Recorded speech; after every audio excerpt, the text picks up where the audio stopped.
இந்த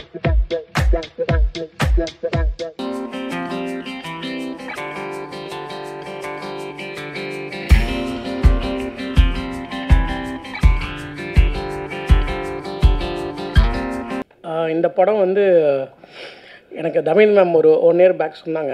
இந்த படம் வந்து நாங்கள் ஸ்டார்ட் பண்ணுறதுக்கு முன்னாடி ஒரு சாங் ஒன்று பண்ணோம். தேன்முல் சாங் கொஞ்சம் பயம் ஆயிடுச்சு. ஒன்றும் இல்லை, டக்கு நம்மளே கூப்பிட்டுட்டாங்களா, அதான்.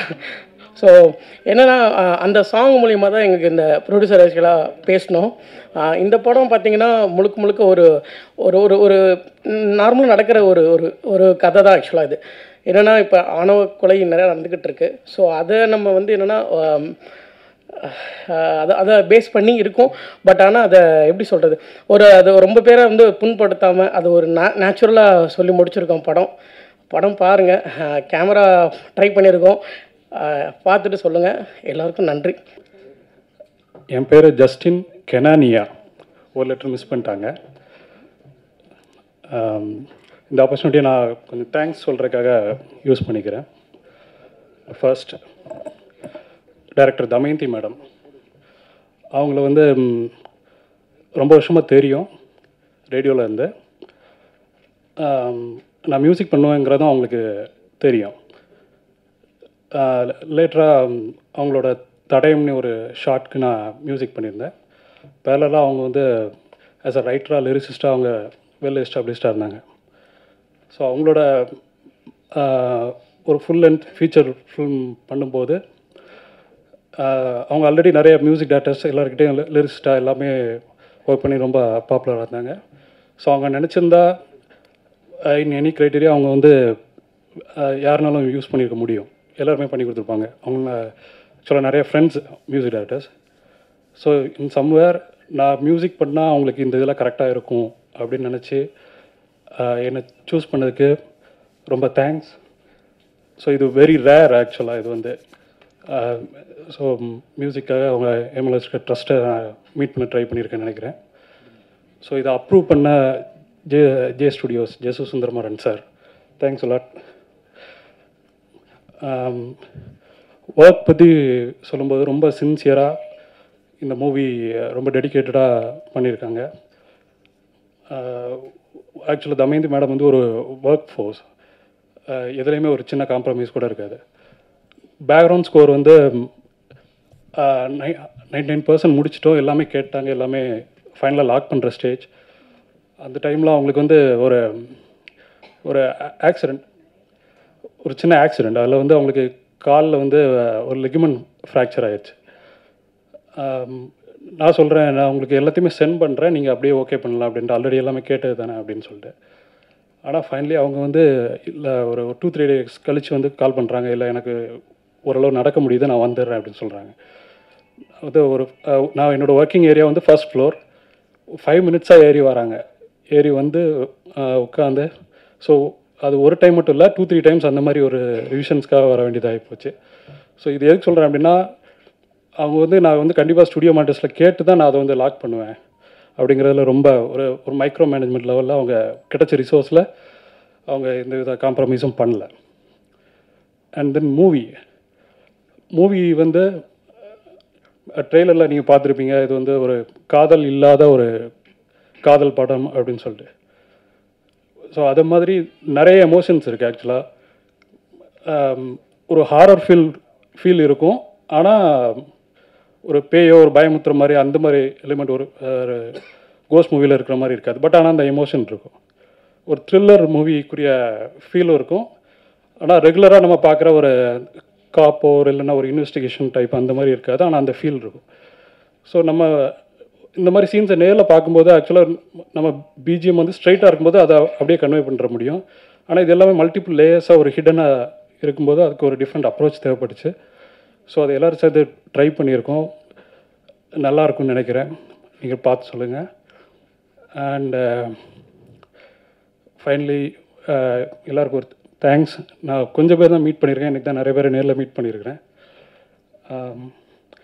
Editor Praveen, Karthik, cameraman, extraordinary, அவங்களோட கான்ட்ரிபியூஷன் அமேசிங்காக இருந்தது. And then to all the senior actors and technicians, எல்லாருக்கும் தேங்க்ஸ்.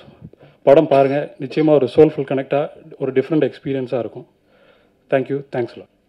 இந்த படம் காயல் ஒர்க் பண்ணுறதே ரொம்ப ஃபேண்டாஸ்டிக்கான எக்ஸ்பீரியன்ஸ் தான். ஏன்னா வந்துட்டு அதான் ஃபஸ்ட்டு தேங்க்ஸ் வந்துட்டு மேடம் தான் சொல்லணும். ஏன்னா ஃபஸ்ட்டு அவங்க கூட அந்த தடயம்ன்ற ஒரு ஷார்ட் ஃபிலிம் ஒன்று பண்ண ஒரு எக்ஸ்பீரியன்ஸ் இருந்தது.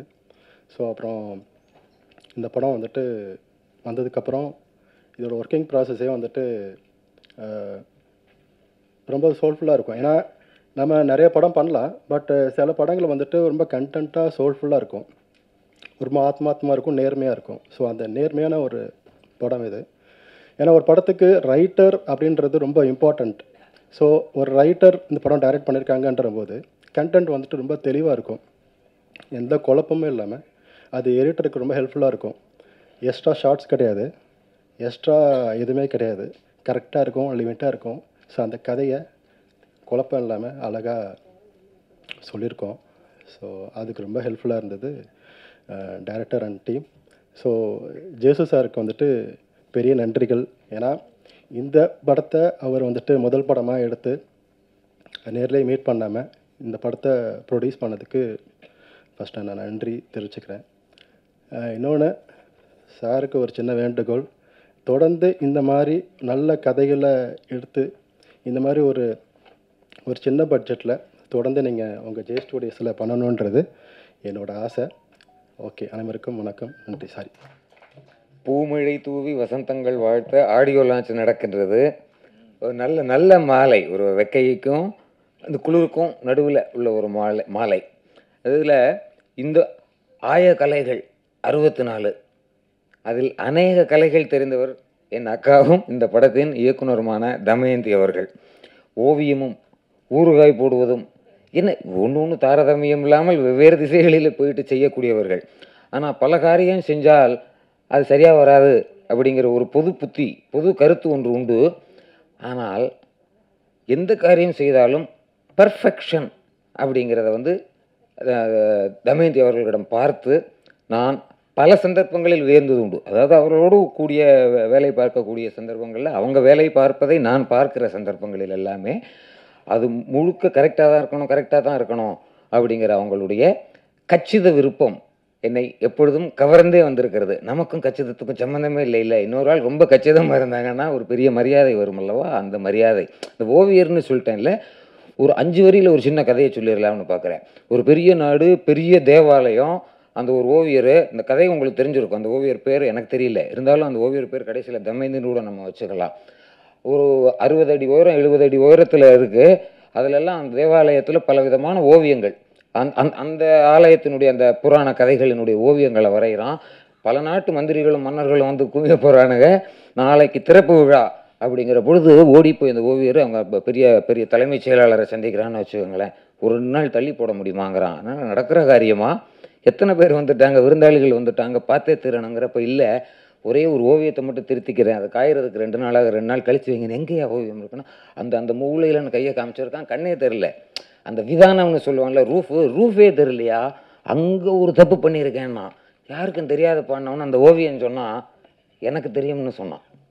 இதை நான் போகிற போக்கில் சொன்னால் கூட இதை படிக்கும்போது எனக்கு கண் கொஞ்சம் அப்படியே கலங்கிருச்சுன்னு வச்சுக்கோங்க. அந்த பெர்ஃபெக்ஷன் இருக்குல்ல, எனக்கு தெரியும் நான் தப்பு பண்ணி விட்டது. என்னைக்காவது எப்பயாவது ஏதாவது ஒரு வவ்வால் கூட அதை பார்த்துருமில்ல, பறந்து போகும்போது அங்கே ஒரு தப்பு இருக்குன்னு அதை திருத்துவேங்கிறது இருக்குல்ல. அதனால் அந்த ஓவியருக்கு தமயந்தினோட பேர் வச்சிடலாம்.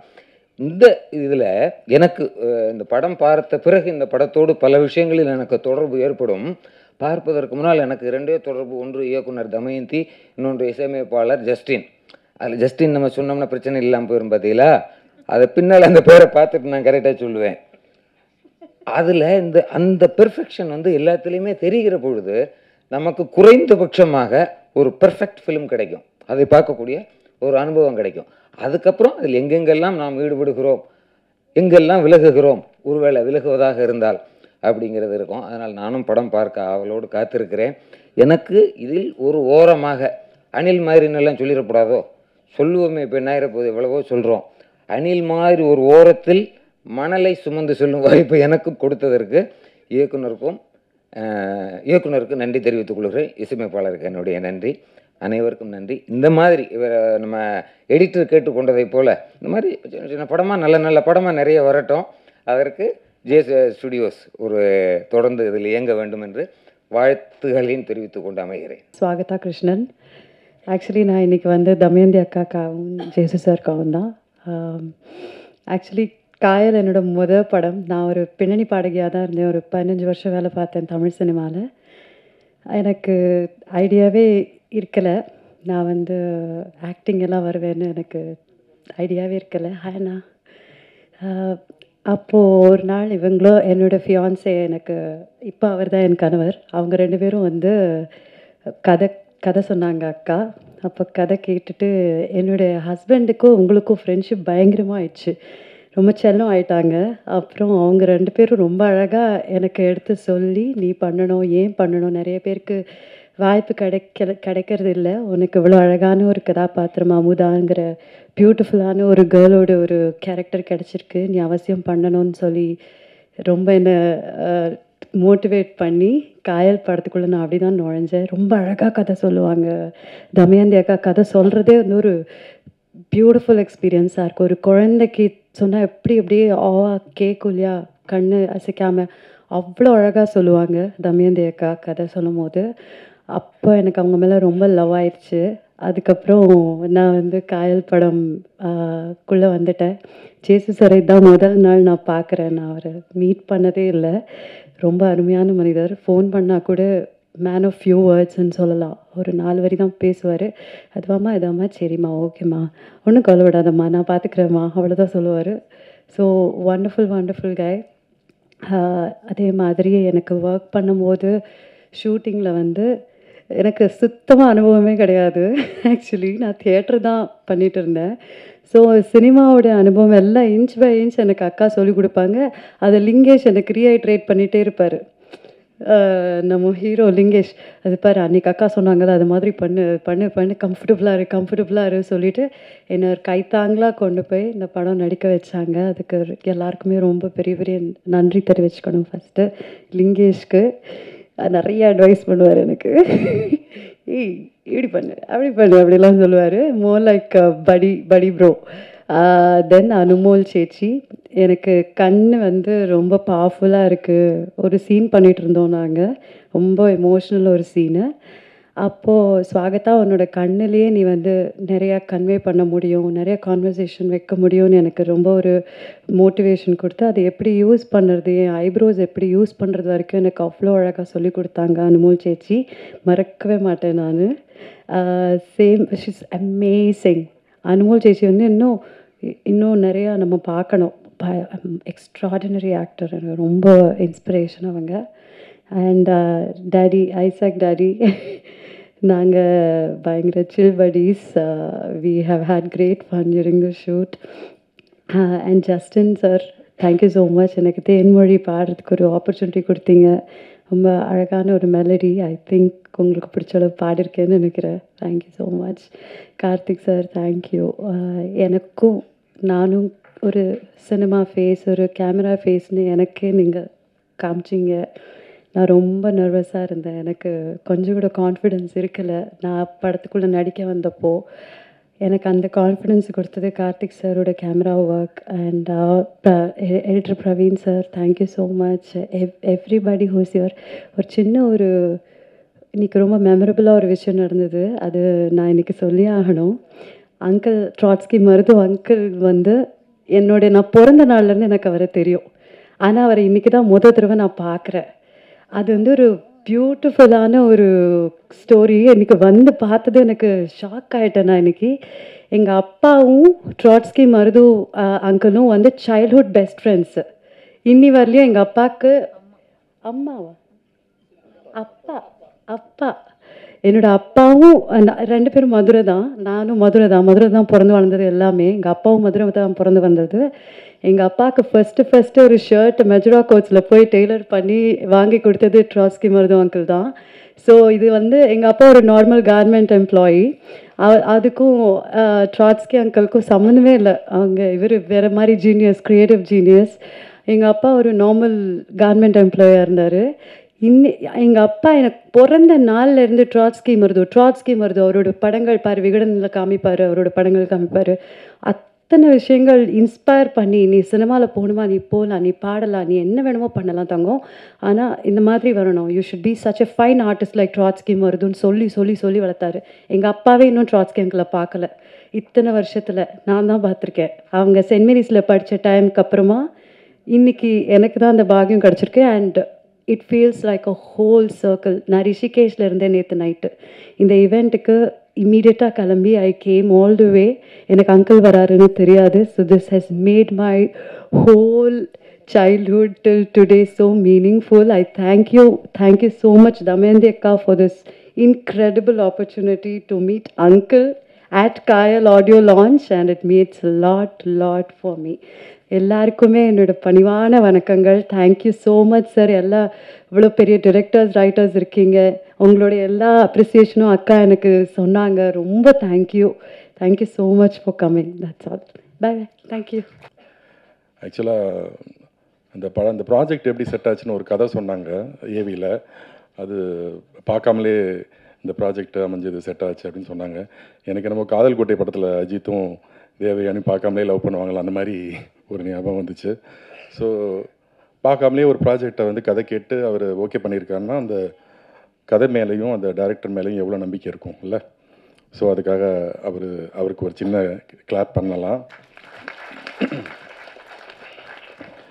ஆக்சுவலாக ஜெயஸ் சார் கூட நானும் ஒரு தடவை ஃபோனில் பேசியிருக்கேன். ரொம்ப ஃபஸ்ட் படம் பண்ணுறாரு, இவருக்கு என்ன பெருசாக தெரியும் சினிமா பற்றி அப்படின்னு நினச்சி பேச ஆரம்பித்தேன். ஆனால் நிறைய பேசினார். ஸோ ரொம்ப பிடிச்சிருந்தது. ரொம்ப நேரம் பேச ஆரம்பிச்சிட்டோம் ஃபோன்லேயே. ஸோ நானும் இப்போ தான் அவரை ஃபஸ்ட் டைம் மீட் பண்ணேன். Thank you so much sir. ஒரு பியூட்டிஃபுல்லான ஒரு படத்தை பண்ணியிருக்கீங்க. அதில் எனக்கு மிகப்பெரிய சந்தோஷம். காயல் படம் எனக்கு இதில் ரொம்ப பிடிச்சது என்னென்னா அந்த டைட்டில். அது நீங்கள் படம் பார்த்தா தான் தெரியும். அந்த படத்துக்கும் கதைக்கும் அந்த டைட்டிலும் நம்மலாம் தலையை உடச்சிக்குவோம். பழைய படத்துலேருந்து என்ன பாட்டை வச்சு டைட்டில் வைக்கலாம் அப்படின்லாம் யோசிப்போம். பேக் வாட்டர்னு நினைக்கிறேன் இல்லைன்னா கடல் சார்ந்த இடமும். அது இல்லாமல் அந்த கடல் சார்ந்த இடம், கடல்லேருந்து பிரிஞ்சு தனியாக ஒரு நீர்ப்பரப்பு இருக்கும்ல, அதை கூட காயல்னு சொல்லுவாங்க, பேக் வாட்டர் மாதிரி. அது நான் படம் பார்த்து முடிச்சுட்டு வந்தோன்னே ஐயோ காயல்னா இது அர்த்தமா, அப்போ எவ்வளோ அழகாக யோசிச்சிருக்காங்க அப்படின்னு எனக்கு ரொம்ப பிரமிப்பாக இருந்தது. அந்த டைட்டில் பார்க்கும்போது ரொம்ப பொறாமையாகவும் இருந்தது. ஒரு மிகச்சிறந்த எழுத்தாளரோ இல்லை ஒரு கவிஞரோ தான் இந்த மாதிரி ஒரு டைட்டில் யோசிக்க முடியும். ஸோ அந்த டைட்டில் மட்டும் இல்லை, அந்த படம் நான் பார்த்துட்டேன், அதனால் நான் தைரியமாக பேசுவேன். இந்த படம் நிஜமாகவே ஒரு கவிதை மாதிரி இருந்தது. நீங்களும் பார்க்கணும், இந்த படத்துக்கு சப்போர்ட் பண்ணணும். தமயந்தி மேம் எனக்கு எப்படி தெரியும்னா, நாங்கள் ஹாட் ஸ்டாருக்கு ஒரு படம் பண்ணுறதா இருந்துச்சு. அப்போ தான் அவங்கள மீட் பண்ணோம். நிறையா ஒர்க் பண்ணியிருக்கோம். அவங்களோட எழுத்துக்கள் எனக்கு ரொம்ப ரொம்ப பிடிக்கும். ஒரு சோஷியல் மெசேஜ் ஒரு இது இருக்கும், ஒரு சின்ன அரசியல் இருக்கும். ரொம்ப நுணுக்கமாக எழுதுவாங்க. நிறைய பாடல்கள் பண்ணியிருக்காங்க. ஸோ அவங்க எனக்கு பெரிய சந்தோஷம் என்னென்னா, அவங்க டைரக்ஷன் பண்ணது தான். எனக்கு மெயின் ஸ்ட்ரீம் ஃபிலிம்ஸில் அவங்க முக்கியமான இடத்துல அவங்க இருக்கணும்னு எனக்கு மிகப்பெரிய ஆசை. ஸோ அதாவது கமர்ஷியல் படங்களும் நிறைய பண்ணணும், முன்னணி இடத்துல அவங்க வரணும்னு நான் ப்ரே பண்ணிக்கிறேன். அது இல்லாமல் இந்த படத்தில் ஆக்ட் பண்ண ஆர்டிஸ்ட், டெக்னீஷியன்ஸ் எல்லாத்துக்கும் என்னோட மனமார்ந்த வாழ்த்துக்கள். அனுவல் மேமோட மலையாள படங்கள் நிறைய நான் பார்த்துருக்கேன். ஸோ ரொம்ப பிடிக்கும் எனக்கு அவங்கள. எனக்கு தெரிஞ்ச அயலிக்கு முன்னாடிலாம் இது பண்ணிட்டாங்கன்னு நினைக்கிறேன். ஸோ சூப்பராக இருந்தது பெர்ஃபார்மன்ஸ், எல்லாரோட பெர்ஃபார்மன்ஸும் நல்லா இருந்தது. லிங்கேஷ் அவரும் தெரியும், பரியர் பெருமாளில் பார்த்துருப்பீங்க, மிரட்டியிருப்பார். ஸோ எல்லாத்துக்குமே இந்த படத்தில் ஒரு நல்ல பேர் கிடைக்கும். டெக்னீஷியன்ஸ் மெயினாக கேமராமேன் கார்த்திக், நீங்களே விஷுவல்ஸ் பார்த்துருப்பீங்க, ரொம்ப நல்லா இருந்தது. எனக்கு அவரோட ஒர்க் பிடிக்கும், அவரையும் தெரியும். இந்த படத்துக்கு அப்புறம் நீங்களும் வேறு லெவல் போயிடுவீங்க, என்னோடய வாழ்த்துக்கள். மியூசிக் டைரக்டர் நிஜமாகவே இதெல்லாம் மேடைக்காக சொல்லலை, நீங்களே பாட்டு கேட்டிருப்பீங்க, சூப்பராக இருந்தது. திருச்சிட்டம்பலத்தில் தேன்மொழி சாங் எவ்வளோ ஹிட் ஆச்சோ அதை விட இந்த பாட்டு ஹிட் ஆகணும் நான் வாழ்த்து சொல்லிக்கிறேன். இதுக்கப்புறம் நிறைய படங்கள் நீங்கள் பண்ணணும், எடிட்டரும் இதில். ஏன்னா இந்த படம் ஆரம்பித்ததுலேருந்தே தெரியும் எவ்வளோ ஸ்ட்ரகிள் பண்ணாங்க. அதுக்கப்புறம் அதை திரும்ப ப்ராசஸ் பண்ணுறதுக்கும் ரிலீஸ் பண்ணுறதுக்கும் எவ்வளோ போராடிட்டு இருக்காங்க. நிஜமாகவே சொல்கிறேன், அவ்வளோ கஷ்டப்பட்டுருக்காங்க. அதுக்காகவே எல்லாருமே பத்திரிகையாளர்கள்லேருந்து எல்லாருமே அவங்களுக்கு சப்போர்ட் பண்ணணும், என்னோட சின்ன வேண்டுகோள் அது. ஸோ இந்த படத்தில் வேலை செஞ்ச எல்லாருக்கும் என்னோட மனமார்ந்த வாழ்த்துக்கள். நன்றி. தேங்க்யூ. சத்தியமாக சொல்கிறேன், எனக்கு பேசுகிறதுக்கு பயமாக இருக்குது. என்னென்னா எல்லாரும் ரொம்ப அழகாக, எனக்கு தமிழ் ரொம்ப பிடிக்கும், நான் எப்போவுமே அதை சொல்லியிருக்கேன். ஆனால் இங்கே வந்ததுக்கப்புறம் நான் நிறையா இது இது நான் கேட்குற தமிழ் இல்லையே, வேறு மாதிரி எல்லாரும் பேசுகிறாங்களே, ரொம்ப போய்ட்டிக்காக ரொம்ப அழகாக எல்லாரும் தமிழ் பேசிகிட்டு இருந்தாங்க. நான் கேரளா மலையாளி குட்டி. ஸோ என்னோட தமிழ் ரொம்ப கிராமர் மிஸ்டேக் தப்பாக நான் பேசணும்னு நினைக்கிறேன். ஸோ நீங்கள் இங்கே எல்லாரும் பேசுனதுக்கு கண்ணு படாமல் இருக்கிறதுக்கு என் தமிழ்னு நினச்சிக்கோங்க, தப்பாக எடுத்துக்காதுங்க.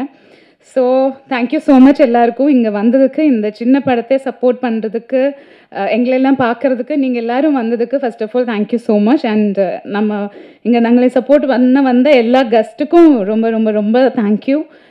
குட்டி படமாக நல்ல கண்டென்ட்னு பார்த்து நிறைய பேர் படம் பார்த்துருக்காங்க, நிறைய பேர் நம்ம மேலே இருக்கிற நம்பிக்கையில் நல்ல படம்னு சப்போர்ட் பண்ண வந்திருக்காங்க, அதுக்கு ரொம்ப ரொம்ப ரொம்ப நன்றி. அண்ட் எனக்கு இந்த கதை ரொம்ப முன்னாடியே ஷூட்டுக்கே ரொம்ப முன்னாடி எங்கிட்ட வந்து சொல்லியிருந்தாங்க. அப்போவே நான் வந்து தமயந்தி இதை எப்போ பண்ணுறதுனாலும் கூப்பிட்டுக்கோங்க, நம்ம டேட் மேனேஜ் பண்ணிக்கலாம். நான் அப்போ மலையாளத்தில் நிறைய படம் பண்ணிகிட்டு இருந்த டைமில் தான் வந்து சொன்னாங்க. ஸோ தமயந்தி அது கரெக்டாக மைண்டில் வச்சு படம் பண்ணும்போது என்னையே கூப்பிட்டு, இந்த கதை தான் அதுக்கு ரீசன். எனக்கு தமயந்தியை தெரியாது, முன்னாடி எதுவுமே தெரியாது தமயந்தியோட ஒர்க் எதுவுமே. பட் இந்த கதை கேட்டு பிடிச்சி, இந்த கண்டென்ட் பேசப்பட வேண்டியது, இந்த கண்டென்ட் எனக்கு எல்லா மக்கள்கிட்டும் போய் சேரணும்னு எனக்கு ஜெனுவினாக என் உள்ளேருந்து ஃபீல் பண்ணதுனால நான் இந்த படம் ஒர்க் பண்ணணுன்னு நினச்சது. அதுக்கப்புறம் எனக்கு தமயந்தி கூட பேச அவரோட லைஃப் பர்ஸ்பெக்டிவாக இருக்கட்டும், அவங்க ஃபிலிமை பார்க்குற விதமாகட்டும், அவங்க பண்ணுற ஆக்டிவிட்டீஸாக இருக்கட்டும், எல்லாமே நான் ரொம்ப அட்மிரேஷனில் பார்த்துட்டே இருந்தது. அது ஒரு பெரிய ரீசன் இந்த படத்துக்கு. அண்ட் ஜெசு சார், எல்லோரும் சொன்ன மாதிரி நானும் இன்றைக்கி தான் ப்ரொடியூசரை பார்க்குறது ஃபஸ்ட் டைம். ஃபோனில் மெசேஜ் மட்டும்தான் பண்ணியிருக்கேன். ஐ டோன்ட் திங்க் நாங்கள் பேசுனது கூட இல்லைன்னு, வாட்ஸ்அப் மெசேஜஸ் மட்டும்தான் பண்ணியிருந்தது. ஸோ இந்த மாதிரி ஒரு படத்துக்கு டைரக்டரை பார்க்காம கமிட் பண்ணுறதுக்கும், அண்ட் இந்த மாதிரி ஒரு சின்ன படம், இந்த பெரிய கண்டென்ட் பேசப்படணும், இந்த மாதிரி படங்கள் சப்போர்ட் பண்ணணும், உமன் கேரக்டர்ஸுக்கு நிறைய இம்பார்ட்டன்ஸ் இருக்கிற ஒரு படம் நம்ம ஃபண்ட் பண்ணணும், ப்ரொடியூஸ் பண்ணணும், சப்போர்ட் பண்ணணும்னு நினைக்கிறது ரொம்ப ரொம்ப பெரிய விஷயம். And I wish and I hope sir இன்னும் நிறைய இந்த மாதிரி படங்கள் சப்போர்ட் பண்ணுவாங்கன்னு. கண்டிப்பாக ஜே ஸ்டுடியோஸ் இங்கே நிறைய படங்கள், நல்ல படங்கள் தமிழ் சினிமாக்கும், அண்ட் சார் மலையாளம் சினிமா பற்றி கூட யோசிங்க சார். தமிழ் மலையாளம் எல்லா சினிமாலும் சார் வரும்னு நான் ப்ரே பண்ணுறேன். And I am wishing him and my team எல்லாருமே, actors Swagatha, Isaac sir, Lingesh, Gayathri, எல்லோரும் ரொம்ப, நாங்கள் ஒரு ஃபேமிலி மாதிரி பாண்டிச்சேரி, வேளாங்கண்ணி இங்கெல்லாம் நம்ம ட்ராவல் பண்ணி, வி நெவர் ஃபெல்ட் லைக் ஒரு ஷூட்டிங் செட்டில் எல்லோரும் ஒர்க் பண்ணுறதுன்னு.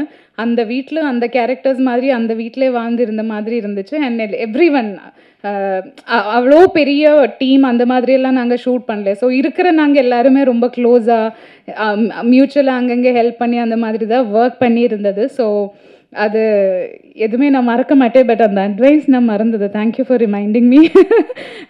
அண்ட் கார்த்திக் சார் எப்பவுமே ரொம்ப எனர்ஜெட்டிக்காக, என்ன சொல்கிறது, ஆக்டிவாக சிரிச்சுட்டே இருப்பாங்க. ஸோ சார் கேமரா பண்ணும்போது நம்மளுக்கே ஒரு எனர்ஜி தான் கேமரா முன்னாடி நிற்கிறது. பிகாஸ் அங்கே ஃபுல்லாக அங்கே சார்ஜ்டாக எப்பவும் இப்படியே இருப்பாங்க.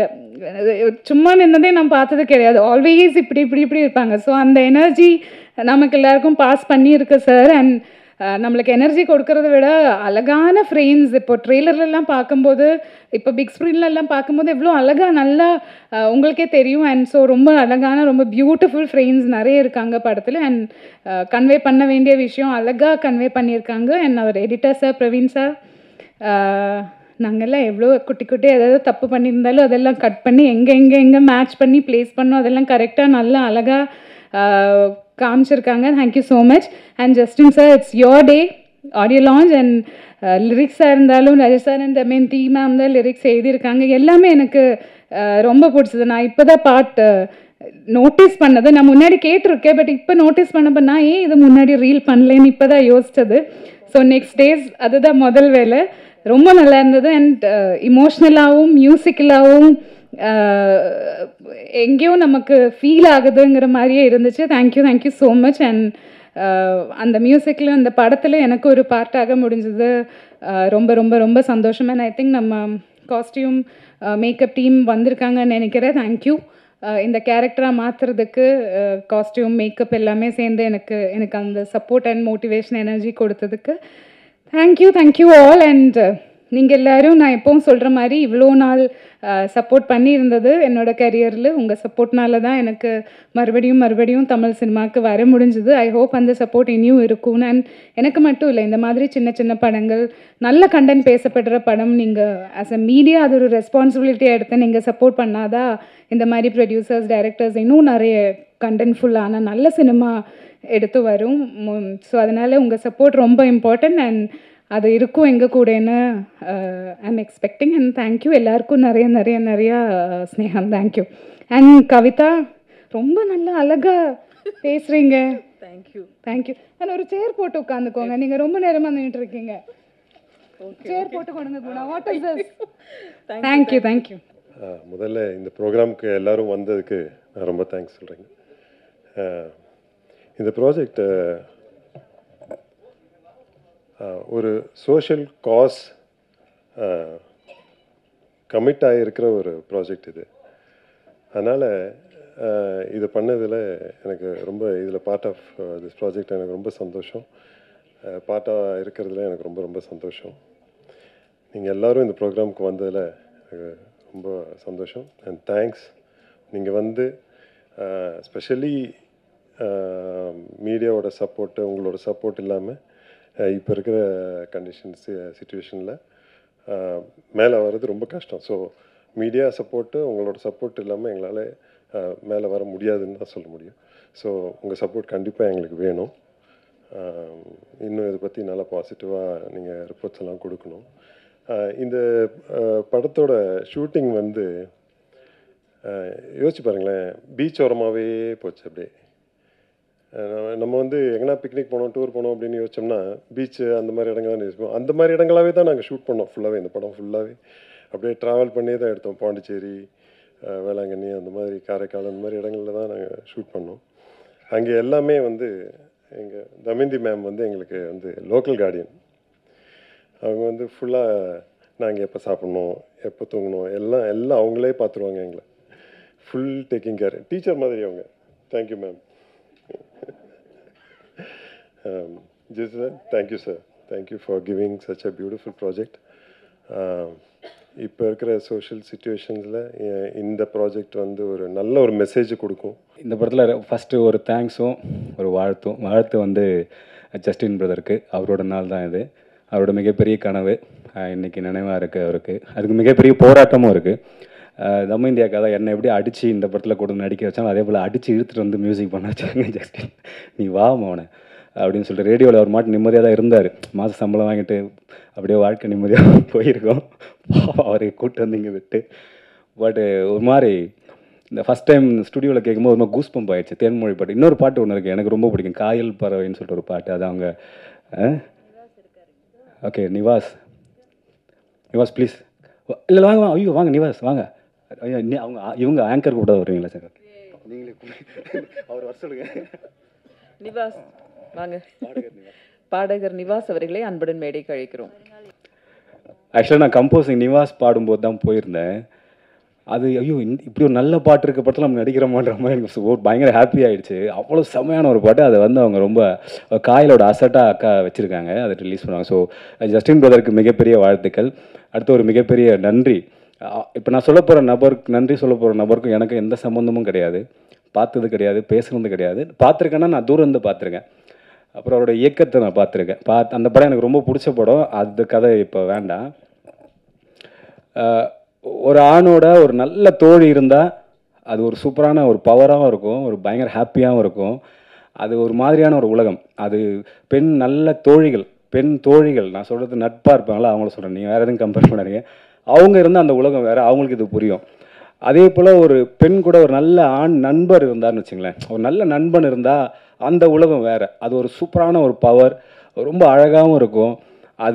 அதோட சந்தோஷமும் வேறு. முதல் நாள் காயல் ஷூட் அப்போ நான் வந்து மித்ரன் சார் அங்கே பார்த்தேன். நாங்கள் பூஜை போடும்போது அவர் அங்கே இருந்தார். அப்போது பாண்டிச்சேரியில் ஷூட்டு முதல் நாள். நாங்கள் பூஜையிலே வந்து கடலுக்கு தான் பூ தூவணும். சாமி ஃபோட்டோலாம் எதுவும் கிடையாது, கடலுக்கு தான் பூ தூவி அந்த கடலுக்கு தான் இது பண்ணி படையெல்லாம் வச்சுட்டு அதுக்கப்புறம் நாங்கள் இருந்து அன்றைக்கி முதல் நாள் ஃபஸ்ட்டு டேக்கில் சார் வந்துட்டு கிளாப் பண்ணிவிட்டு அங்கே கிளம்புனாங்க. அதுக்கப்புறம் தமயந்தி அக்கா இந்த படத்தோட பிரச்சனைகள் அப்போல்லாம் ஒவ்வொரு டைமும் மித்ரன் சாரை சொல்லிக்கிட்டே இருப்பாங்க. இன்றைக்கி இறுதி நாள் சொல்ல முடியாது, இன்றைக்கி ஒரு நல்ல நாள், அதுவுமா இன்றைக்கும் அவர் கூட இருந்துக்கிட்டே இருக்கார் மித்ரன் சார். இப்படி ஒரு நண்பன் கிடைக்கிறதுக்கு பெரிய விஷயம். தமயந்தி அக்கா இது போல் நிறைய நண்பர்கள் சம்பாரித்து வச்சுருக்காங்க சினிமாவில். அதுதான் காயலை வந்துட்டு இவ்வளோ தூரம் கொண்டு வந்துச்சு. பல பிரச்சனைகள் காயலில். ஸோ நன்றி மித்ரன் சார் தான் நான் சொல்லணும். இந்த காயல் இன்னைக்கு இந்த இடத்துல நிற்குதுன்னா அதுக்கு காரணம், மிக முக்கியமான காரணம் எங்கள் எல்லாரையும் தாண்டி மித்ரன் சாருக்கு ஒரு மிகப்பெரிய பங்கு இந்த படத்தில் உண்டு. அதை நான் ஃபோனில் தான் கேட்டுக்கிட்டே இருக்கேன். ஸோ அதுக்கு நன்றி. நான் இந்த படத்தில் நானும் ஒரு பார்ட்டாக இருக்கும்போது நான் சொல்லணும் அப்படின்னு நான் ஆசைப்பட்றேன். அப்புறம் ஜேசு சார், சுவாகதா பேசின அளவு கூட, அனுமோல் பேசின அளவு கூட நான் ஜேசு சார் சத்தியமாக பேசுனதே கிடையாது.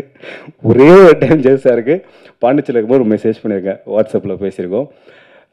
அப்போ ஒரு பெரிய சிக்கல், ஷூட்டிங் அங்கேருந்து நகர்த்தலாமா வேண்டாமா என்னும்பொழுது அது ஒரு பெரிய ஒரு சின்ன பட்ஜெட் படங்களில் வர ஒரு சிக்கல் தான் அது, ஆஸ் யூஷுவல். இப்போ நான் அப்போ தான் ஒரு ஹீரோவாக 2-3 படங்கள் சின்ன பட்ஜெட் படங்கள் பண்ணதுனால, நீலம் ப்ரொடக்ஷனில் இருந்ததுனால, கொஞ்சம் நான் அதை கற்றுக்கிட்டு இருந்ததுனால என்னால் அதை ஃபேஸ் பண்ண முடியுன்ற ஒரு நம்பிக்கையில் எனக்கு ஒரு கால் வந்துச்சு. அப்போ யூஎஸ்லேருந்து என்ன லிங்கேஷ் பண்ணலான்னு போது, சார் த்ரோ ஆன் பண்ணுங்கள், பார்த்துக்கலாம், அடிச்சிடலாம் சார், ஒரே ஸ்கெடியூலில் போயிட்டு வந்துடும், திரும்பி வந்துட்டா பண்ண முடியாது சார் அப்படின்னும் போது அந்த ஒரு வார்த்தை, லிங்கேஷ் போகலாம் லிங்கேஷ் அப்படின்னாரு. அவ்வளோதான், நானும் அவரும் பேசுனது. அதுக்கப்புறம் இப்போ தான் பார்க்குறோம், இப்போ தான் பேசுகிறோம். ஸோ இந்த ஒரு புதுப்படம் பண்ணுறதுக்கு இல்லை பல பிரச்சனைகள் அதை தாண்டி இந்த படம் ஒரு புது ப்ரொடியூசர் டைரக்டரை பார்க்காமலே பண்ணலாம். ஏன்னா இந்த படத்தோட கதையை யார் படித்தாலும் பண்ணிவிடுவாங்க. எனக்கு அக்கா கதை சொல்லும்போது கூட பெரிய நம்பிக்கை வரல அந்த கதை மேலே. அந்த கதையை படித்ததுக்கப்புறம் இந்த கதை கேமரா தான் நம்மளே போய் எடுத்துடலாம் போல, அந்த மாதிரியான ஒரு உரையாடல் அந்த கதையில் இருந்துச்சு. மேபி அதுதான் ஜெயசு சாருக்கு நம்பிக்கை கொடுத்துருக்கோம். அந்த கதையை படிக்கும்பொழுது ஒரு மாதிரி ஒரு பொயட்டிக்காக இருந்துச்சு. ஒரு தமிழில் படிக்கிற ஒரு நாவல், நம்ம அழகான ஒரு காதல் நாவல் படித்தா எப்படி இருக்கும், அந்த துணி அந்த ஸ்கிரிப்டில் இருந்துச்சு. அது மேபி ஜேசு சாருக்கு ஒரு நம்பிக்கை கொடுத்துருக்கலாம். அதுதான் எனக்கு தெரிஞ்ச இந்த படம் ஆரம்பத்துக்கான கதையாக இருந்திருக்கும். ஸோ காயல் பற்றி எனக்கு உண்மையாலுமே நிறைய பேசணும், பயங்கரமாக பேசணும்னு நினச்சிட்டே வந்தேன்.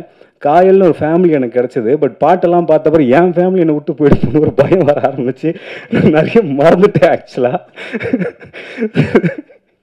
இவங்க ஆக்சுவலாக எனக்கு காட்டல, இந்த வருஷம் நான் காட்டவே இல்லை. எனக்கு தம்பி நீ வா, உனக்கு ஒன்று வச்சிருக்கேன், ஓகே நம்மளுக்கு பயங்கரமாக ஹீரோவை போட போகிறாங்க போல நினச்சோமான பாட்டில் நிறைய ஷார்ட்ஸ்லாம் போட்டு என்ன நடக்குதுன்னு தெரியல. என் வீட்டுக்கு போனால் சரி எல்லாத்தையும் நம்ம ஃபேஸ் பண்ணி தான் ஆகணும், ஹீரோ ஆனால் ஃபேஸ் பண்ணி தான் ஆகணுன்ற இடத்துக்கு நானும்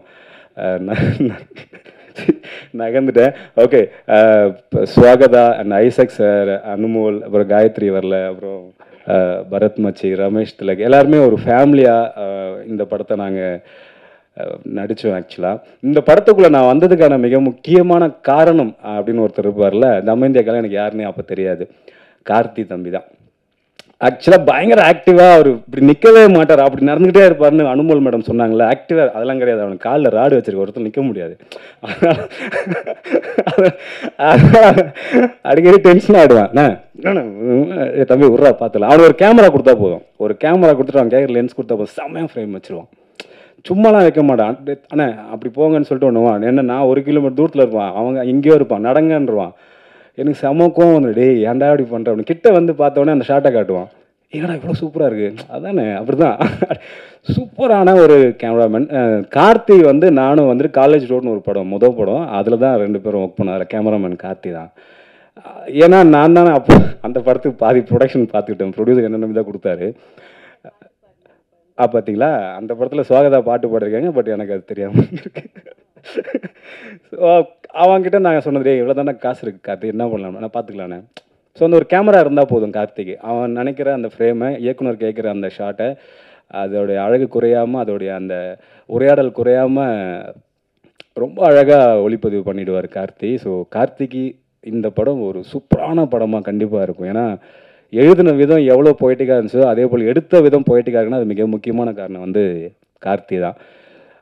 அதுக்கப்புறம் ஆமாம், கை தட்டுங்க ப்ளீஸ், கண்டிப்பாக. ஏன்னா நீங்கள் படத்துக்கு முன்னாடியே தட்டிடுங்க, கண்டிப்பாக 100% படம் பார்த்ததுக்கப்புறம் கார்த்திக் எல்லாருமே தேட ஆரம்பிச்சிருவீங்க, நல்ல விதமாக தேட ஆரம்பிச்சிருவீங்க. அப்புறம் பிரவீன் சாருக்கு ரொம்ப நன்றி.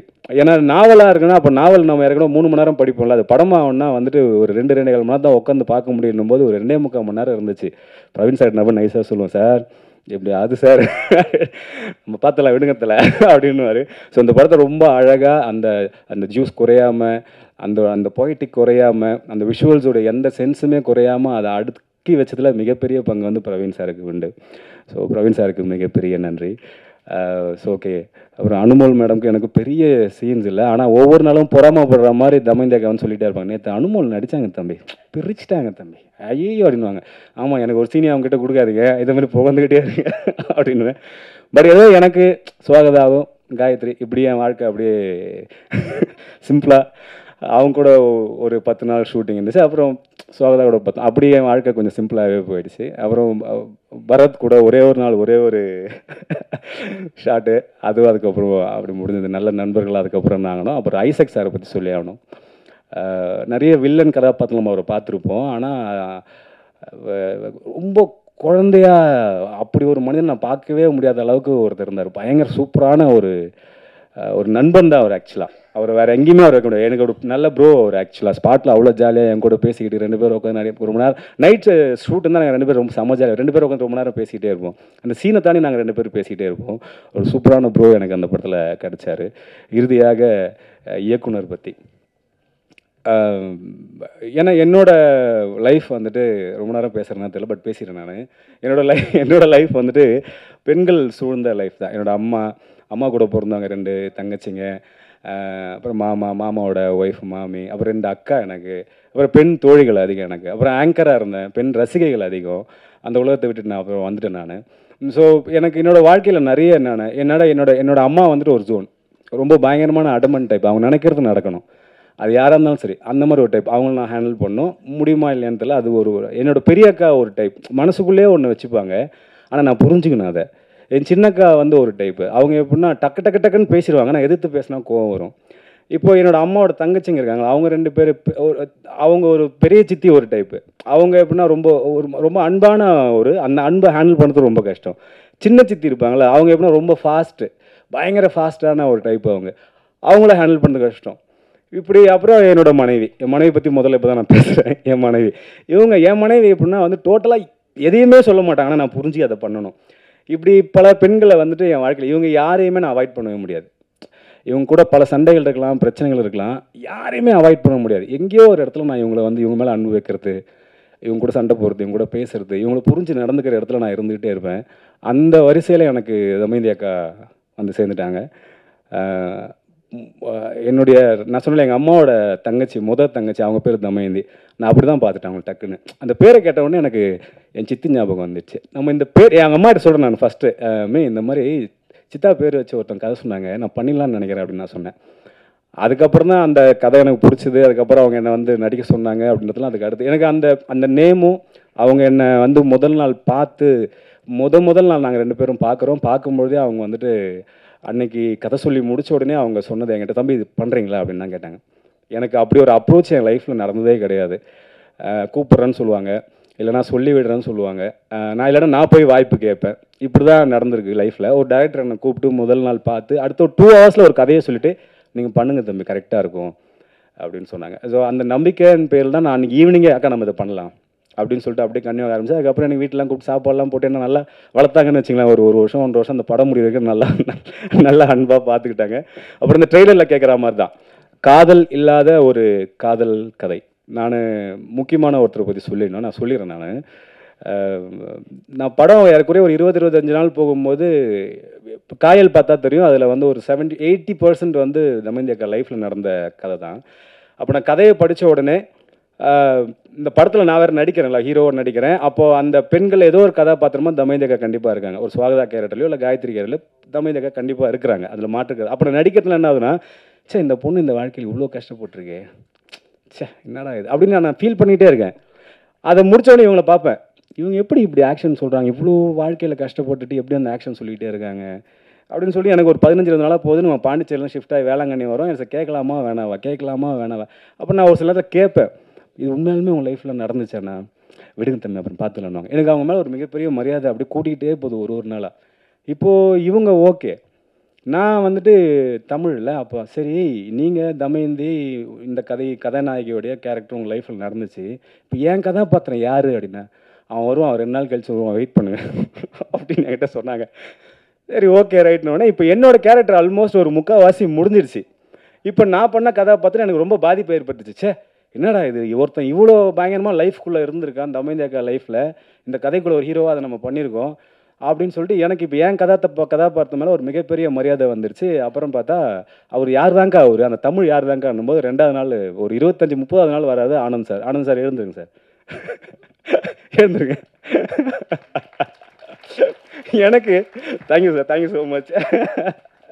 எனக்கு அவரை பார்த்தோன்னே பயங்கர மரியாதை வந்துருச்சு. ஒரு மனுஷன் இப்படி இருக்க முடியுமா அப்படின்னு சொல்லிட்டு எனக்கு ஏன்னா நான் தான் அந்த கேரக்டர் ஆக்சுவலாக, நான் தான் ஆனந்த் சார். நான் என் கதாபாத்திரம் நடிச்சிட்டு இருக்கும்போது எனக்கே என்ன மேலே ஒரு பயங்கர மரியாதை வர ஆரம்பிச்சிது. கிளைமேக்ஸ் கிட்ட போகும்போது நான் ரொம்ப பயங்கர ப்ரைடாக இருக்கேன். சூப்பரான ஒரு கதாபாத்திரம், ஒரு ரொம்ப அழகான ஆணாக நான் இருக்கேன் அந்த படத்தில். அப்படி ஒரு ஆணை ஒரு பெண் பார்க்கவே முடியாது. ஒரு பெண் படைக்கும்போது ஒரு ஆண்களை குற்றம் சொல்ல முடியும், அவங்க விமர்சனம் செய்வாங்க, சுய விமர்சனம் பண்ண சொல்லுவாங்க, அப்படி தானே இருக்கும். இந்த படைப்பு அது கிடையவே கிடையாது. ஒரு பெண்ணோட படைப்பில் ஆண்கள் எல்லாம் ரொம்ப அழகாக இருப்பாங்க. அதுதான் ரொம்ப முக்கியம். நான் வந்துட்டு இந்த படம் ஒத்துக்கின்ற காரணம் கேட்டது என்னங்க அதில் ஆண்கள்லாம் ரொம்ப அழகாக இருக்காங்க அப்படின்னா, அதான் தம்பி அப்படின்னாங்க. ஸோ அதுக்கு மிகப்பெரிய நன்றி நான் தமயந்தி அக்காவுக்கு சொல்லணும். இப்படி ஒரு பெண் பார்வையில் ஒரு ஆண்கள் அழகாக இருக்கிற விஷயம் ஒன்று வருது இல்லை, அது ரொம்ப பாசிட்டிவான விஷயம். அதுக்காகவே நாமெல்லாம் போய் படம் பார்க்கணும். எல்லா ஆண்களும் கண்டிப்பாக இந்த படத்தை பார்த்துருங்க. இவ்வளோ நேரம் நான் பேசுனதை கேட்டதுக்கு மிகப்பெரிய நன்றி. நிகழ்ச்சிக்கு வந்த எல்லாருக்கும் நன்றி, சிறப்பு விருந்தங்க எல்லாருக்கும் ரொம்ப ரொம்ப நன்றி. Thank you so much, thank you so much. ஒவ்வொரு ஆடியோ லான்ச்சுக்கும் எப்படி ரெடி ஆகுறீங்கன்னு தெரியல. வாழ்த்துக்கள். நரம்பு புடைக்க கழுத்து இருக்கிற மாதிரி படம் பண்ணுறோம். அடுத்து பண்ணுறோம். எல்லோருக்கும் வணக்கம். நான் மிகவும் மதிக்கிற நேசிக்கிற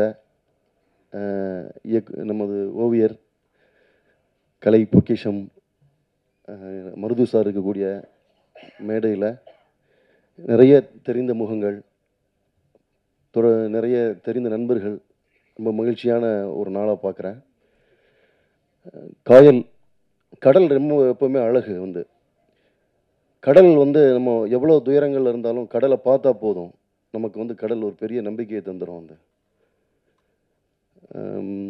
பொதுவாகவே ஆடியோ லான்ச்சுங்கிறது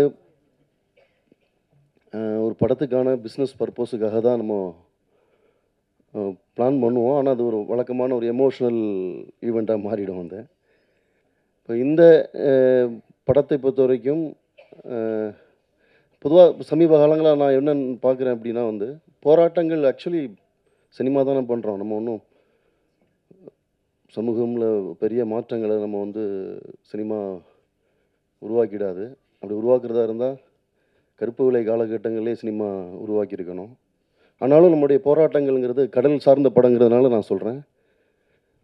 கடலில் எத்தனை கொடுங்காற்று, எத்தனை திமிங்கலத்தை, எத்தனை புயலை சந்திக்கிறோங்கிறது விஷயம் இல்லை, கப்பலை கரையில் கொண்டு சேர்க்குறோமாங்கிறது தான் விஷயம். ஸோ அந்த வகையில் காயல் மிக அழகான முறையில் ஒரு ஆடியோ லான்ச்சுக்கு ரிலீஸுக்கு வர்றதுங்கிறதே ஒரு பெரிய வெற்றி தானா, அது ஒரு பெரிய வெற்றியாக பார்க்குறேன். அந்த வகையில் ஜேசு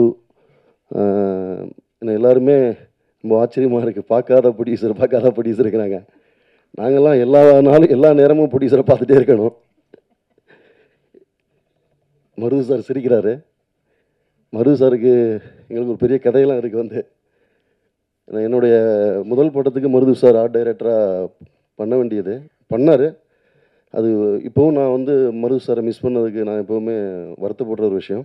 பட் அது ஒரு நல்லது நடந்தது. என்னென்னா ஆர்ட் டைரக்டர் மூர்த்தி தங்கலான் வரைக்கும் ஒரு 80 படம் பண்ண மூர்த்தி அதில் இன்ட்ரடியூஸ் பண்ணோம். ப்ரொடியூசர்ஸ் அப்படி கிடைக்கிறது பெரிய விஷயம். ஆக்சுவலாக உண்மையாகவே சொல்லப்போனால் சினிமா நம்ம பார்க்கும்போது ஒரு டைரக்டருடைய ஒரு ஆர்ட் ஃபார்மாக நம்ம நினைப்போம். ஆனால் ஒரு மெயின் ஸ்ட்ரீம் சினிமாங்கிறது கம்ப்ளீட்லி ஒரு ப்ரொடியூசர்ஸோடைய ஃபார்ம் தான். ப்ரொடியூசர்ஸ் அனுமதிக்கக்கூடிய இடத்துல இருந்தால் மட்டும்தான் ஒரு நல்ல படம் உருவாகும். இப்போ நம்ம எல்லா காலகட்டத்திலையும் ஒன்று சொல்லிக்கிட்டே இருப்போம், நல்ல படம். ஆனால் ஆக்சுவலி 2 எக்ஸ்ட்ரீம். இப்போ கிரியேட்டிவ் பீப்புள் மணிப்பூரில் இருந்தோம்னா, பிஸ்னஸில் இருக்கக்கூடிய பீப்புள் மயிலாப்பூரில் இருப்பாங்க. ரியல் மணிப்பூர்னு ரியல் மயிலாப்பூராகவே தான் இருக்கும் அது. ஸோ இங்கே எத்தனை தான் டூரிஸ்ட் ஃபேமிலி நல்ல படங்கள் வந்தாலும், அது எத்தனை படங்கள் ஜெயித்தாலும், பிரதர் அது ஒரு விதிவிலக்கு பிரதர், அதை விடுங்க, கமர்ஷியலாக ஒரு படம் சொல்லுங்கள் பிரதர். ஜெயிக்கிற எல்லா படமே கமர்ஷியல் படம் தான். ஆனால் இங்கே என்னென்னா அப்படி அதுக்கான விஷயம் இல்லை. ஆனால் அப்படி இருக்கிற சூழலில் வந்து ஒரு நல்ல படத்தை வந்து ப்ரொடியூஸ் பண்ணணும். ஏன்னா காயல்னு டைட்டில் வச்சு எனக்கு தெரிஞ்சு சமீபத்தில் கம்பு, அருவாள், கத்தி, துப்பாக்கி இல்லாத ஒரு போஸ்டராக இருக்குது. கடந்த 10 வருஷத்தில் சினிமாவில் அப்படி ஒரு போஸ்டரு வந்து ரொம்ப பார்க்குறதே ரொம்ப அபூர்வம் வந்து. ஸோ இப்படி ஒரு போஸ்டரை நீங்கள் டிசைன் பண்ணி காயல் டைட்டில் வைக்கும்போது ரியல் போராட்டம் ஸ்டார்ட் ஆகிடும். அது வேறு வழி இல்லை, நம்ம அதை ஃபேஸ் பண்ணி தான் ஆகணும். ஸோ நீங்கள் இந்த இடத்துக்கு வந்திருக்கிறதே நான் ஒரு பெரிய வெற்றியாக பார்க்குறேன். காயல் நான் வந்து முன்னாடி பார்த்தேன், ஃபஸ்ட்டு வெர்ஷன் இல்லையா, ஃபஸ்ட் வெர்ஷன் பார்த்தேன். எனக்கு ரொம்ப பிடிச்சிருந்தது. தமயந்தி பர்சனலாக எனக்கு ரொம்ப பிடிக்கும். தமயந்தியோடைய வெற்றியை நான் வந்து ஒரு நல்ல நண்பனாக நான் எப்போவுமே விரும்புவேன். ஏன்னா தமயந்தி எல்லாரும் சொன்ன மாதிரி கடுமையான உழைப்பாளி. விழித்திரு படத்தில் வந்து நான் ஒரு ரேடியோ ஜாக்கி போர்ஷன், இதே ரேடியோ சிட்டி தான் கதைக்களமாக வரும். அதில் வந்து அபிநயா இருக்காங்க இல்லையா, நாடோடிகள் அபிநயா, அவங்களால பேசவும் முடியாது, காது கேட்கவும் முடியாது. அப்போ அவங்கள வச்சு நாங்கள் வந்து ஒரு ரேடியோ ஜாக்கி ரோல் பண்ணியிருந்தாங்க படத்தில் வந்து.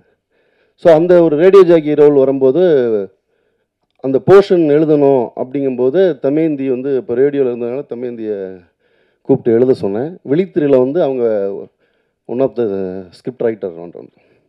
ஸோ வந்து அவங்க ரொம்ப அழகாக அதை எழுதி கொடுத்தாங்க.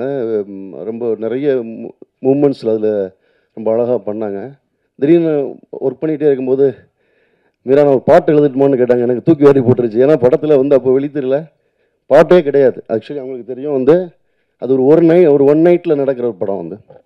ஸோ அதில் பாடலே இருக்காது. அப்படிங்கும்போது இல்லை, தமயந்திக்கு ஒரு பாட்டு கொடுக்கணும் அப்படிங்கிறதுக்காக உருவாக்கப்பட்ட ஒரு பிளேஸ்மெண்ட் தான் அந்த படம். அது ஜிவி பிரகாஷ்குமாரும் என்எஸ்கே ரம்யாவும் பண்ணாங்க.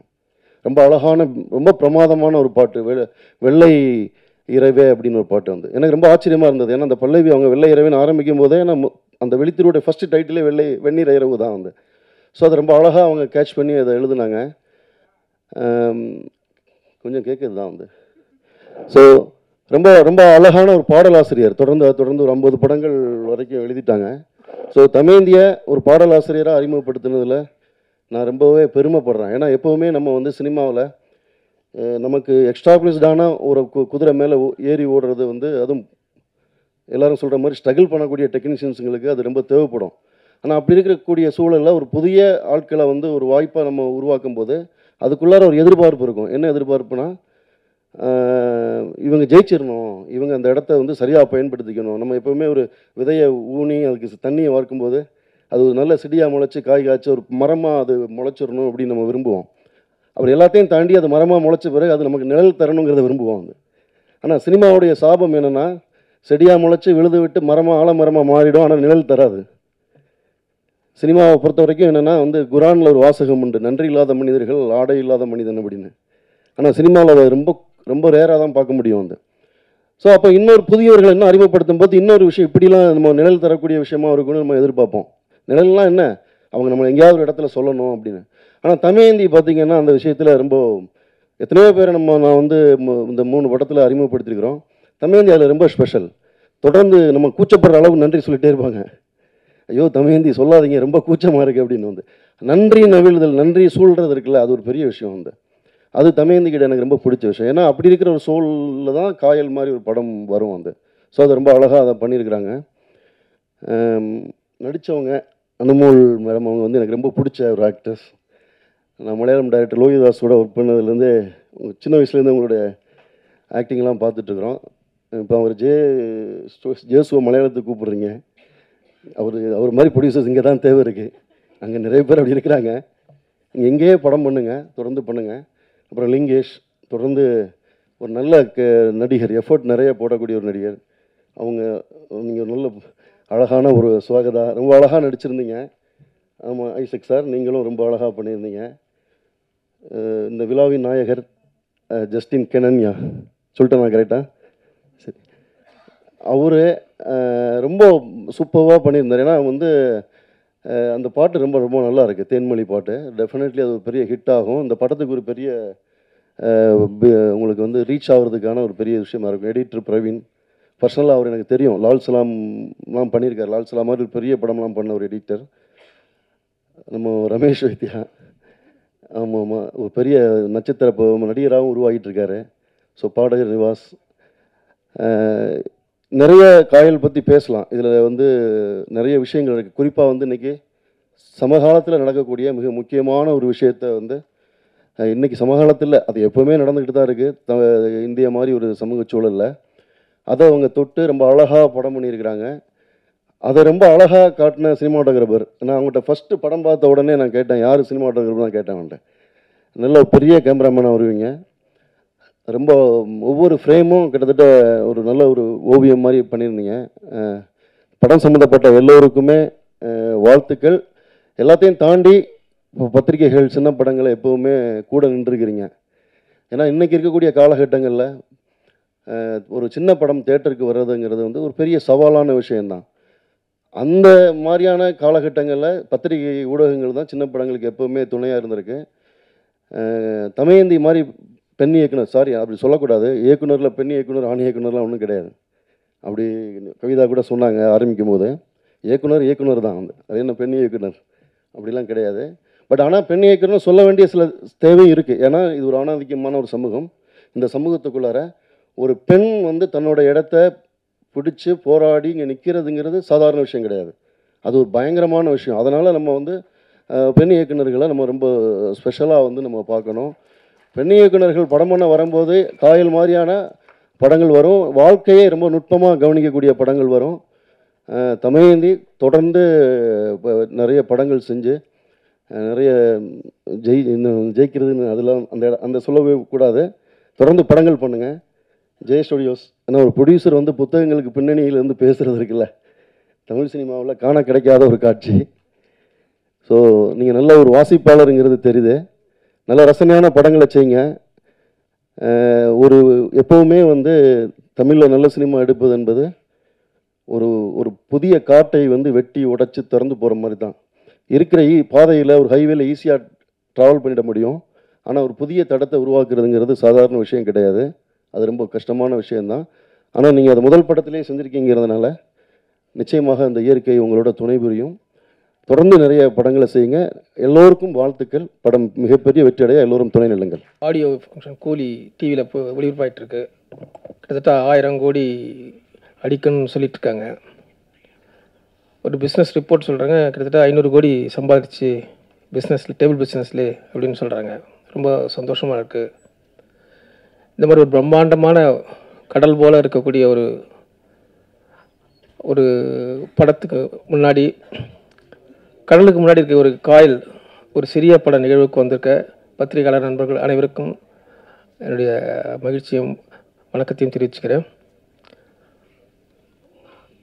இந்த நிகழ்ச்சிக்கு பல விசேஷங்கள் இருக்குது. என்னென்ன மிக முக்கியமாக வந்து நான் தமயந்தி அவர்களுடைய இயக்குனர் தமயந்தி வந்து ஒரு சாதாரண ஒரு பெண் இயக்குனராக மட்டும் அவங்கள பார்க்க முடியாது. அவங்க வந்து ஒரு எழுத்தாளர், சிறுகதை எழுத்தாளர், கவிஞர். திருநெல்வேலியிலிருந்து புறப்பட்டு ஒரு ஆர்ஜேவா ரேடியோ துறையில் பணியாற்றி அதுக்கப்புறம் வந்து சென்னைக்கு வந்து நிறைய சிறுகதைகள், கவிதைகள் எழுதி இலக்கிய உலகத்தில் பிரகாசித்து அங்கே தனக்கு தனி முத்திரையை உருவாக்கி அதற்கு பிறகு திரைப்படத்துறையில் பாடலாசிரியராக அங்கேயும் வந்து தன்னுடைய ஒரு நல்ல பாடல்களை எழுதி அங்கேயும் வெற்றி பெற்று இப்போ வந்து அவங்க வந்து ஒரு இயக்குனராக ஆகிட்டுருக்காங்க. உண்மையிலே இந்த காலகட்டத்தில் வந்து ஒரு பெண் வந்து இத்தனை ஒரு 10-20 காலம் தொடர்ந்து வந்து போராடி ஒரு இடத்துக்கு ஜெயிக்கிறதுங்கிறது சாதாரண விஷயம் கிடையாது. அவங்க உண்மையிலே அவங்களுடைய தன்னம்பிக்கைக்கு வந்து பெரிய பாராட்டு. உண்மையிலே ஒரு தடவை கைத்தட்டலாம் வந்து உண்மையிலே. ஏன்னா நான் உங்கள் எல்லாருக்கும் தெரியாது, நான் பக்கத்தில் அவங்கள பார்த்துட்ருக்கேன். கிட்டத்தட்ட 25 வருஷமாக வந்து அவங்களுடைய வாழ்க்கையின் ஒவ்வொரு சம்பவங்கள்லையும், அவங்களுடைய இலக்கிய உலகத்திலையும் சரி, எழுத்து உலகத்திலையும் சரி, பத்திரிகை உலகத்திலையும் சரி, இந்த திரைப்பட உலகத்திலையும் அவங்கள நான் பார்த்துட்டு வர்றேன். கிட்டத்தட்ட அவங்க வாழ்க்கையில் இருந்த அவங்களே வந்து ஒரு அதை சொன்ன இதில் ஒரு கதை இது ஒரு பாட்டுனா இன்னொரு பாட்டுன்னு சொல்லலாங்க. அவ்வளோ வழி நிறைந்த வாழ்க்கையை கடந்து போராடி ஒரு தன்னம்பிக்கைக்கு உதாரணமாக இருக்கக்கூடிய தமயந்தி அவர்களுடைய இந்த நிகழ்ச்சி வந்து அவ்வளோ சாதாரண நிகழ்ச்சி இல்லை. அதனால் இந்த படத்தை வந்து நீங்கள் எல்லாரும் வந்து தொடர்ந்து அதுக்கு நீங்கள் உத்வேகம் பாராட்டும். நீங்கள் வந்து தொடர்ந்து கை கொடுத்து ஒரு பெரிய வெற்றி படமாக ஆக்கணும் அப்படின்னு உங்களை எல்லாரையும் கேட்டுக்கிறேன். இந்த நிகழ்ச்சிக்கு வந்திருந்த அனைவருக்கும் என்னுடைய மனமார்ந்த நன்றி. இந்த படத்தில் பாடல்கள் வந்து ரொம்ப சிறப்பாக இருந்து இசையமைப்பாளர் வந்து ஜஸ்டின் அவர்களுக்கு என்னுடைய பாராட்டுக்கள். ஜஸ்டின் ஏற்கனவே ஒரு புகழ்பெற்ற இசையமைப்பாளர் இருக்கார், ஜஸ்டின் பிரபாகரன் இருக்காருன்னு நினைக்கிறேன். ஆமாம், 2-3 ஜஸ்டின்கள் இருக்காங்க. ஆனால் இன்னொரு ஜஸ்டின் வந்து உங்கள் பேர் வந்து எனக்கு அவர் மீரா தெளிவாக சொல்லிட்டாருன்னு நினைக்கிறார். கனன்யா. வாழ்த்துக்கள் கனன்யா. உங்களுடைய பேர் வந்து சரித்திரத்தில் இடம்பெறட்டும். நன்றி. என்னுடைய நண்பன் சிறப்பாக பேசுகிற ரமேஷ் வைத்தியா வந்து இதில் பாட்டு எழுதியிருக்கா. அப்படி ரமேஷ் வைத்தியா வந்து உண்மையிலே வந்து நடிகனாக வந்து போயிருந்தா இன்னும் ஒரு படம் நடிச்சிருக்காரு. உண்மையில வருங்காலத்தில் நீ சிறந்த நடிகனா எனக்கு உண்மையிலே நம்பிக்கை இருக்குது. பெரிய நடிகராக வரதுக்கான வாய்ப்புகள் இருக்குது. நல்லா வந்து அதுமாதிரி படத்தில் நடிச்சிருந்த தம்பி வந்து ரொம்ப அருமையாக நடிச்சிருந்த அப்படி கதாநாயகன் வந்து நிறைய படத்தில் பார்த்துருக்கோம். எல்லா வெற்றி படங்கள்லையும் இருப்பார். ஆனால் நிச்சயம் இந்த படம் வந்து உங்களுக்கு ஒரு நல்ல பேர் வாங்கி தரும். தொடர்ந்து நீங்கள் ஒரு நல்ல கதாநாயகனாக உருவாகிறீங்க. எனக்கு ரொம்ப ஆச்சரியமாக இருந்தது வந்து அனுமல் தான். ஏன்னா அவங்கள வந்து நிறைய படங்களில் பார்த்துருக்கோம், ஒரு பெரிய ஸ்டார் வந்து. ஆனால் அவங்க கண்ணு வந்து படத்தில் பார்க்கும்போது விட இங்கே பார்த்தா சாதாரணமாக நேராக பார்க்கும்போது ரொம்ப சாதாரணமாக இருக்குது. படத்தில் மட்டும் எப்படி அவ்வளோ பிரகாசமாக இருக்குன்னு தெரியல. நாங்கள் இங்கே நிகழ்ச்சிக்கு வரதுக்கு முன்னாடி முதல்ல எல்லாரும் வந்து இங்கே முன்னாடி உட்காந்துருந்தோம் அந்த ஹாலில். சர்வசாதாரண வந்து பக்கத்தில் உட்காந்துருந்தாங்க. யார் ஒன்றும் தெரியல எனக்கு. நாங்கள் கூட பேசிகிட்டு இருந்தோம். அவங்க வந்து மலையாளத்தில் படத்தில் நடிச்சிட்டு இருக்காங்க. அப்புறம் இங்கே வந்து டைட்டில் பார்த்தோம், அனுமல்னு பார்த்தோம். அவங்களுக்கு இன்டர்நெட்டில் மிகப்பெரிய ஃபேன்ஸே இருக்காங்க, நிறைய பேர் வந்துருக்காங்க. அப்புறம் உங்கள் நடிகை ரொம்ப அருமையாக பண்ணியிருந்தீங்க. நீங்கள் ரொம்ப அழகாக நடிச்சிருந்தீங்க. ரொம்ப எல்லாத்துலையும் சிறப்பாக மிக அருமையான பாடல்கள் பாடினீங்க. ரொம்ப அழகாக இருந்துச்சு. குரல் வந்து ரொம்ப அருமையாக இருந்தது. வாழ்த்துக்கள். சகோதரர் வந்து பல படங்களில் வில்லனாக பார்த்து வந்து இதில் அவர் அழகிறத பார்க்கும்போது ரொம்ப ஆச்சரியமாக இருந்தது. எல்லாத்தோட இங்கே நான் மிகவும் பாராட்டுறது JSPS தயாரிப்பாளர். எல்லாரும் சொன்னாங்க அவர் வந்து தொடர்ந்து இங்கே நிறைய படம் இருக்குன்னு. இன்றைக்கி இருக்கிற சூழலில் ஒரு தயாரிப்பாளர் வந்து இந்த மாதிரி ஒரு படம் எடுத்து அதை தியேட்டருக்கு கொண்டு வந்து அதை வந்து வெளியே ரிலீஸ் பண்ணுறதுன்றது இவ்வளோ பெரிய போராட்டம் அப்படிங்கிறது நம்ம எல்லாருக்கும் தெரிஞ்சது தான். இந்த போராட்டத்தில் அவர் வெற்றி பெற்று தொடர்ந்து தமிழுக்கு வந்து ஒரு நல்ல திரைப்படங்களை, இது மாதிரி எழுத்தாளர்களை, நல்ல இயக்குநர்களை உருவாக்கணும்.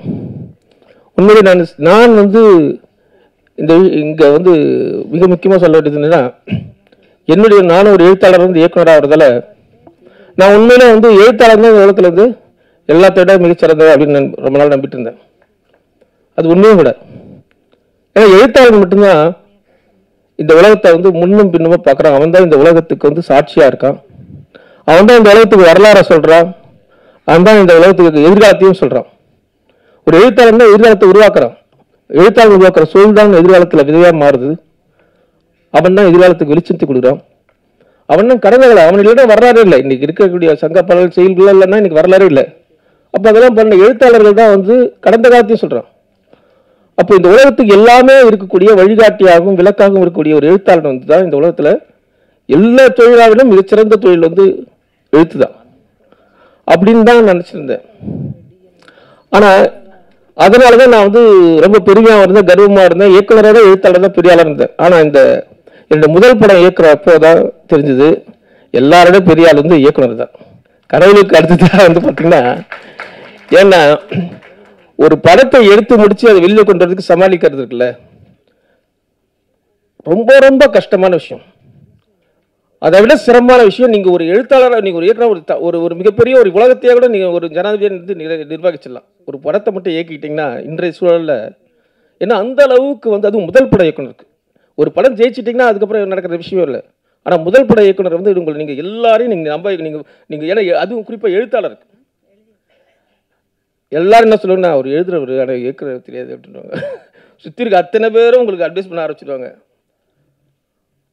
எழுத்தாளர் ஒரு இயக்குனர் ஆகும்போது பார்த்தீங்கன்னா வந்து நீங்கள் எல்லாரையும் நீங்கள் திருப்திப்படுத்த வேண்டியதாக இருக்குது. நீங்கள் ஒரு ஆரம்ப கட்டத்திலேருந்து முதற்கொண்டு கதையை சொல்கிறதுலேருந்து முதற்கொண்டு நீங்கள் நடிப்புத்துறையில் சொல்கிறதுக்கு வந்து தொழில்நுட்ப இயக்குனர் வேலை வாங்குறது முதற்கொண்டு எல்லாத்தையும் தீர்மானிக்கிறது மட்டும் எல்லாத்தையோட என்ன விஷயம் தெரியுங்களா, எழுத்தாளனாக இருந்தால் நீங்கள் எவ்வளோக்கோல உண்மையாக இருக்கீங்க, எவ்வளோ தூரம் எழுத்தாளனா எமோஷனாக இருக்கீங்களா அப்படின்றது நீங்கள் இருந்துட்டு பாருங்கள், இந்த பாதகம் இல்லை. ஆனால் இயக்குனராக இருக்கிறதா அப்படி இருக்கவே முடியாது. இயக்குனராக தான் நீங்கள் வெளிப்படையாக இருக்க முடியாது, இயக்குனராக தான் வெளிப்படையாக சொல்ல முடியாது, உணர்ச்சிகளை வெளிக்காட்ட முடியாது. உணர்ச்சிகளை நீங்கள் அடுத்த கட்டத்தை நீங்கள் நகர்த்தி எல்லாத்தையும் அரவணைச்சு சாதகபாகங்களாக உருவாக்கி அதில் வந்து வழிநடத்தி கடைசி வரைக்கும் பொறுமையின் சிகரமாக இருந்து நீ கடைசி படத்தில் முடிக்க தான் வந்து ஒரு எழுத்தாளர். அது வந்து ஒரு எழுத்தாளனுக்கு சாத்தியமே கிடையாது. அதுவும் ஒரு பெண்ணாக இருந்து ஒரு முதல் படத்தை இவ்வளோ சிரமங்களை கொண்டு அவங்க இயக்கி இதில் வெளியே வரும்போது அப்படிங்கிறது மிக மிக முக்கியமான விஷயம். அப்படிப்பட்ட ஒரு இந்த படத்தை இயக்குனர் தமயந்திக்கு என்னுடைய ஒரு நண்பனாக வந்து நான் பாராட்ட தெரிவிச்சுக்கிறேன். இந்த படம் மிகப்பெரிய வெற்றி அடைந்து பல நல்ல படங்கள் உருவாகிறதுக்கு ஒரு விதையாக இருக்கணும். நன்றி, வணக்கம். இது ரொம்ப ஒரு ஸ்பெஷலான மேடை எனக்கு. ஏன்னா எல்லாம் பாதி பேர் எல்லாருமே எனக்கு தெரிஞ்சவங்க, நான் ரொம்ப மதிக்கிறவங்க, நண்பர்கள், எல்லாருமே ரொம்ப பொயட்டிக்கானவங்க. ரமேஷ் வைத்தியா அண்ணா இருக்கார். அவர் வந்து பாட்டு எழுதினார்னா அந்த படம் நிச்சயமாக ஹிட் ஆகிடும். ஆனால் அவர் எப்போது தான் பாட்டு எழுதுவார். ஆனால் அவர் எழுதின எல்லா படமுமே பெரிய ஹிட்டாக இருக்குது. அவர் இப்போ பெரிய நடிகராகவும் ஆயிருக்காரு. அவருக்கு முதல்ல என்னுடைய வாழ்த்துக்கள். அப்புறம் ஜஸ்டின் அவர்களுக்கு, அவர் தான் இந்த விழாவோட நாயகர், அவருக்கும் என்னுடைய வாழ்த்துக்கள். அப்புறம் அண்ணன் மீரா கதிரவன் அண்ணன் இருக்கார். அவர் அடுத்த ஹபீபியோட சீக்கிரம் வாங்க அப்படின்னு அவர்கிட்ட கேட்டுக்கிறேன். அப்புறம் மித்ரன் சார் இருக்கார். அவர் வந்து எனக்கு வந்து ரொம்ப ரொம்ப என்னோட பர்சனலாக எனக்கு ரொம்ப முக்கியமான ஒரு இயக்குனர் அவர். ஏன்னா அவரோட அந்த திருச்சிற்றம்பலம் படம் வந்து நான் எப்போல்லாம் ரொம்ப ட்ராமாவாக இருக்கணும் அப்போல்லாம் பார்த்துக்கிட்டே இருப்பேன். இது வரைக்கும் ஒரு 30 வாட்டி நான் பார்த்துருக்கேன். சார் நீங்கள் எடுத்தது வந்து படம் இல்லை, அது வந்து ஒரு மெடிசன். ஸோ அது வந்து அவ்வளோ ரொம்ப ஒரு முக்கியமான ஒரு படைப்பு. அப்புறம் மருது சார் வந்து நம்ம காலத்தோட மிக முக்கியமான ஒரு கலைஞர். அவர் வந்து ஒரு லெஜெண்ட். அவர் கூட ஒரு மேடையை நம்ம பகிர்ந்துக்கிறேன் அப்படிங்கிறதே எனக்கு ரொம்ப பெருமையாக இருக்குது. அஜயன் பாலா அண்ணா இருக்கார். இப்படி ஒரு ஸ்பெஷலான ஒரு மேடை இது. எனக்கு ரொம்ப மகிழ்ச்சியாக இருக்குது. ஏன்னா நான் வந்து ஒரு ரைட்டராக இந்த மேடைக்கு வரல, தமயந்தி அக்காவோட ஒரு முதன்மையான நம்பர் 1 தம்பியாக தான் நான் இங்கே உட்காந்துருக்கேன். ஏன்னா அவங்களுக்கு ஒரு நூற்றுக்கணக்கான தம்பிகள் இருப்பாங்க, இண்டஸ்ட்ரியிலையும் சரி இலக்கிய உலகத்துலேயும் சரி. அதில் நான் தான் ஃபஸ்ட்டு தம்பியாக எப்போவுமே கூட இருந்துக்கிட்டு இருக்கேன். அக்காவுக்கு முதல்ல என்னுடைய வாழ்த்துக்கள். ரொம்ப ரொம்ப ரொம்ப மகிழ்ச்சியாக இருக்குது இந்த மேடை. என்னன்னா நான் படம் பார்த்துட்டேன். எனக்கு வந்து இந்த படம் ரொம்ப பிடிச்சிருந்தது. குறிப்பாக காயல் அப்படிங்கிறது வந்து சங்க இலக்கியத்தில் வந்து 5 திணைகள் சொல்லுவோம். அந்த 5 திணைகளில் வந்து நெய்தல் திணைன்னு ஒன்று இருக்குது. ஒவ்வொரு திணைக்கும் வந்து ஒவ்வொரு விதமான உணர்வுகள் வந்து சொல்லப்படுது தமிழில். இந்த நெய்தல் திணைக்கு வந்து இரங்கல் நிமித்தமும் அப்படின்னு ஒரு ஆமாம் அதுதான். அப்போது அதை பேஸ் பண்ணி எனக்கு ரொம்ப ஆச்சரியமாக இருந்தது. அந்த படம் ஃபுல்லாகவே அந்த அந்த அந்த கடலும் கடல் சார்ந்த இடங்கள்லையுமே அது நிகழ்ந்துகிட்டே இருக்கும். அந்த பிரிவோட வேதனையும் அந்த தவிப்பும் வந்து படம் ஃபுல்லாக அவ்வளோ அற்புதமாக ஒரு பொயட்டிக்காக வந்து அவங்க கையாண்டிருந்தாங்க. படத்தோட இசையும் அதோட சினிமோட்டோகிராஃபி அப்புறம் குறிப்பாக வந்து படத்தோட வசனங்கள்லாம் வந்து ரொம்ப டச்சிங்காக இருந்தது. என்னென்னா எனக்கு ஒரு ஜேசு வந்து டேரக்டரை மீட் பண்ணாமல் ஒரு கதை சொல்லாமல் இந்த ப்ராசஸ் எல்லாம் தமிழ் சினிமாக்குன்னு ஒரு ப்ராசஸ் இருக்குது. இந்த ப்ராசஸ் எல்லாம் எதுவுமே இல்லாமல் நேரடியாக டக்குன்னு எப்படி இந்த படத்தை ஒத்துக்கிட்டாருன்னா நம்ம படம் பார்க்கும்போது அது ஃபீல் ஆச்சு எனக்கு. என்னென்னா லைக் இந்த கதை வந்து யாரையா இருந்தாலும் அக்செப்ட் பண்ண வச்சிரும், அந்த மாதிரியான ஒரு கதை. ஏன்னா இது வரைக்கும் நம்ம ஆணவ கொலைகள் பற்றி நிறைய திரைப்படங்களில் பேசியிருக்கோம். அங்கே சாய்ரட் மாதிரி படங்கள் வந்திருக்கு, காதல் படம் வந்திருக்கு. தமிழில் வந்து நிறைய படங்கள் வந்து இந்த விஷயங்களை பேசியிருந்தாலும் இது வரைக்கும் அதை ஒரு பெண் பார்வையிலேருந்து ஒரு பெண்கள் அதில் இயங்கக்கூடிய பெண்களோட பார்வையிலேருந்து இந்த படங்கள் வந்து பேசப்பட்டது இல்லை. எனக்கு தெரிஞ்சு இதுதான் ஃபஸ்ட்டு டைமாக அது நடந்திருக்கு. அதுக்கு ஒரு முக்கியமான காரணம் இருக்குது. என்னென்னா தமயந்தி வந்து அவங்க வந்து ஒரு என்ன சொல்கிறது, அவங்க ஒரு வெறும் எழுத்தாளர் மட்டும் கிடையாது. அவங்க ஒரு சிறந்த ஒரு கலைஞர். அவங்களுடைய கலையில் வந்து எப்போவுமே காதல் இருக்கும், எப்போவுமே நிறைய காதல் இருக்கும், கோபம் இருக்கும், அப்புறம் வலி இருக்கும். இந்த 3மே வந்து வெளிப்பட்டுக்கிட்டே இருக்கும்.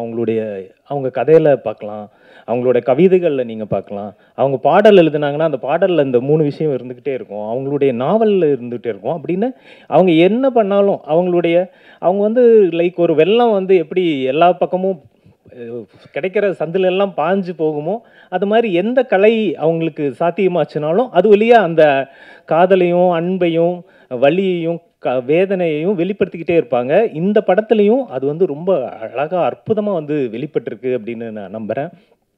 குறிப்பாக இந்த கதையை வந்து இதில் நடிச்சிருக்கிற இந்த நடிகர்கள் தவிர வேறு யார் நடிச்சிருந்தாலும் அவ்வளோ அழகாக வந்திருக்குமான்னு எனக்கு தெரியல. குறிப்பாக அனுமோல் வந்து எனக்கு அவங்களுடைய மற்ற படங்கள் நான் பார்த்துருக்கேன். அதில் பார்த்த அனுமோலுக்கும் இதில் பார்க்குற அனுமோலுக்கும் நிறைய டிஃப்ரென்ஸ் இருந்துச்சு.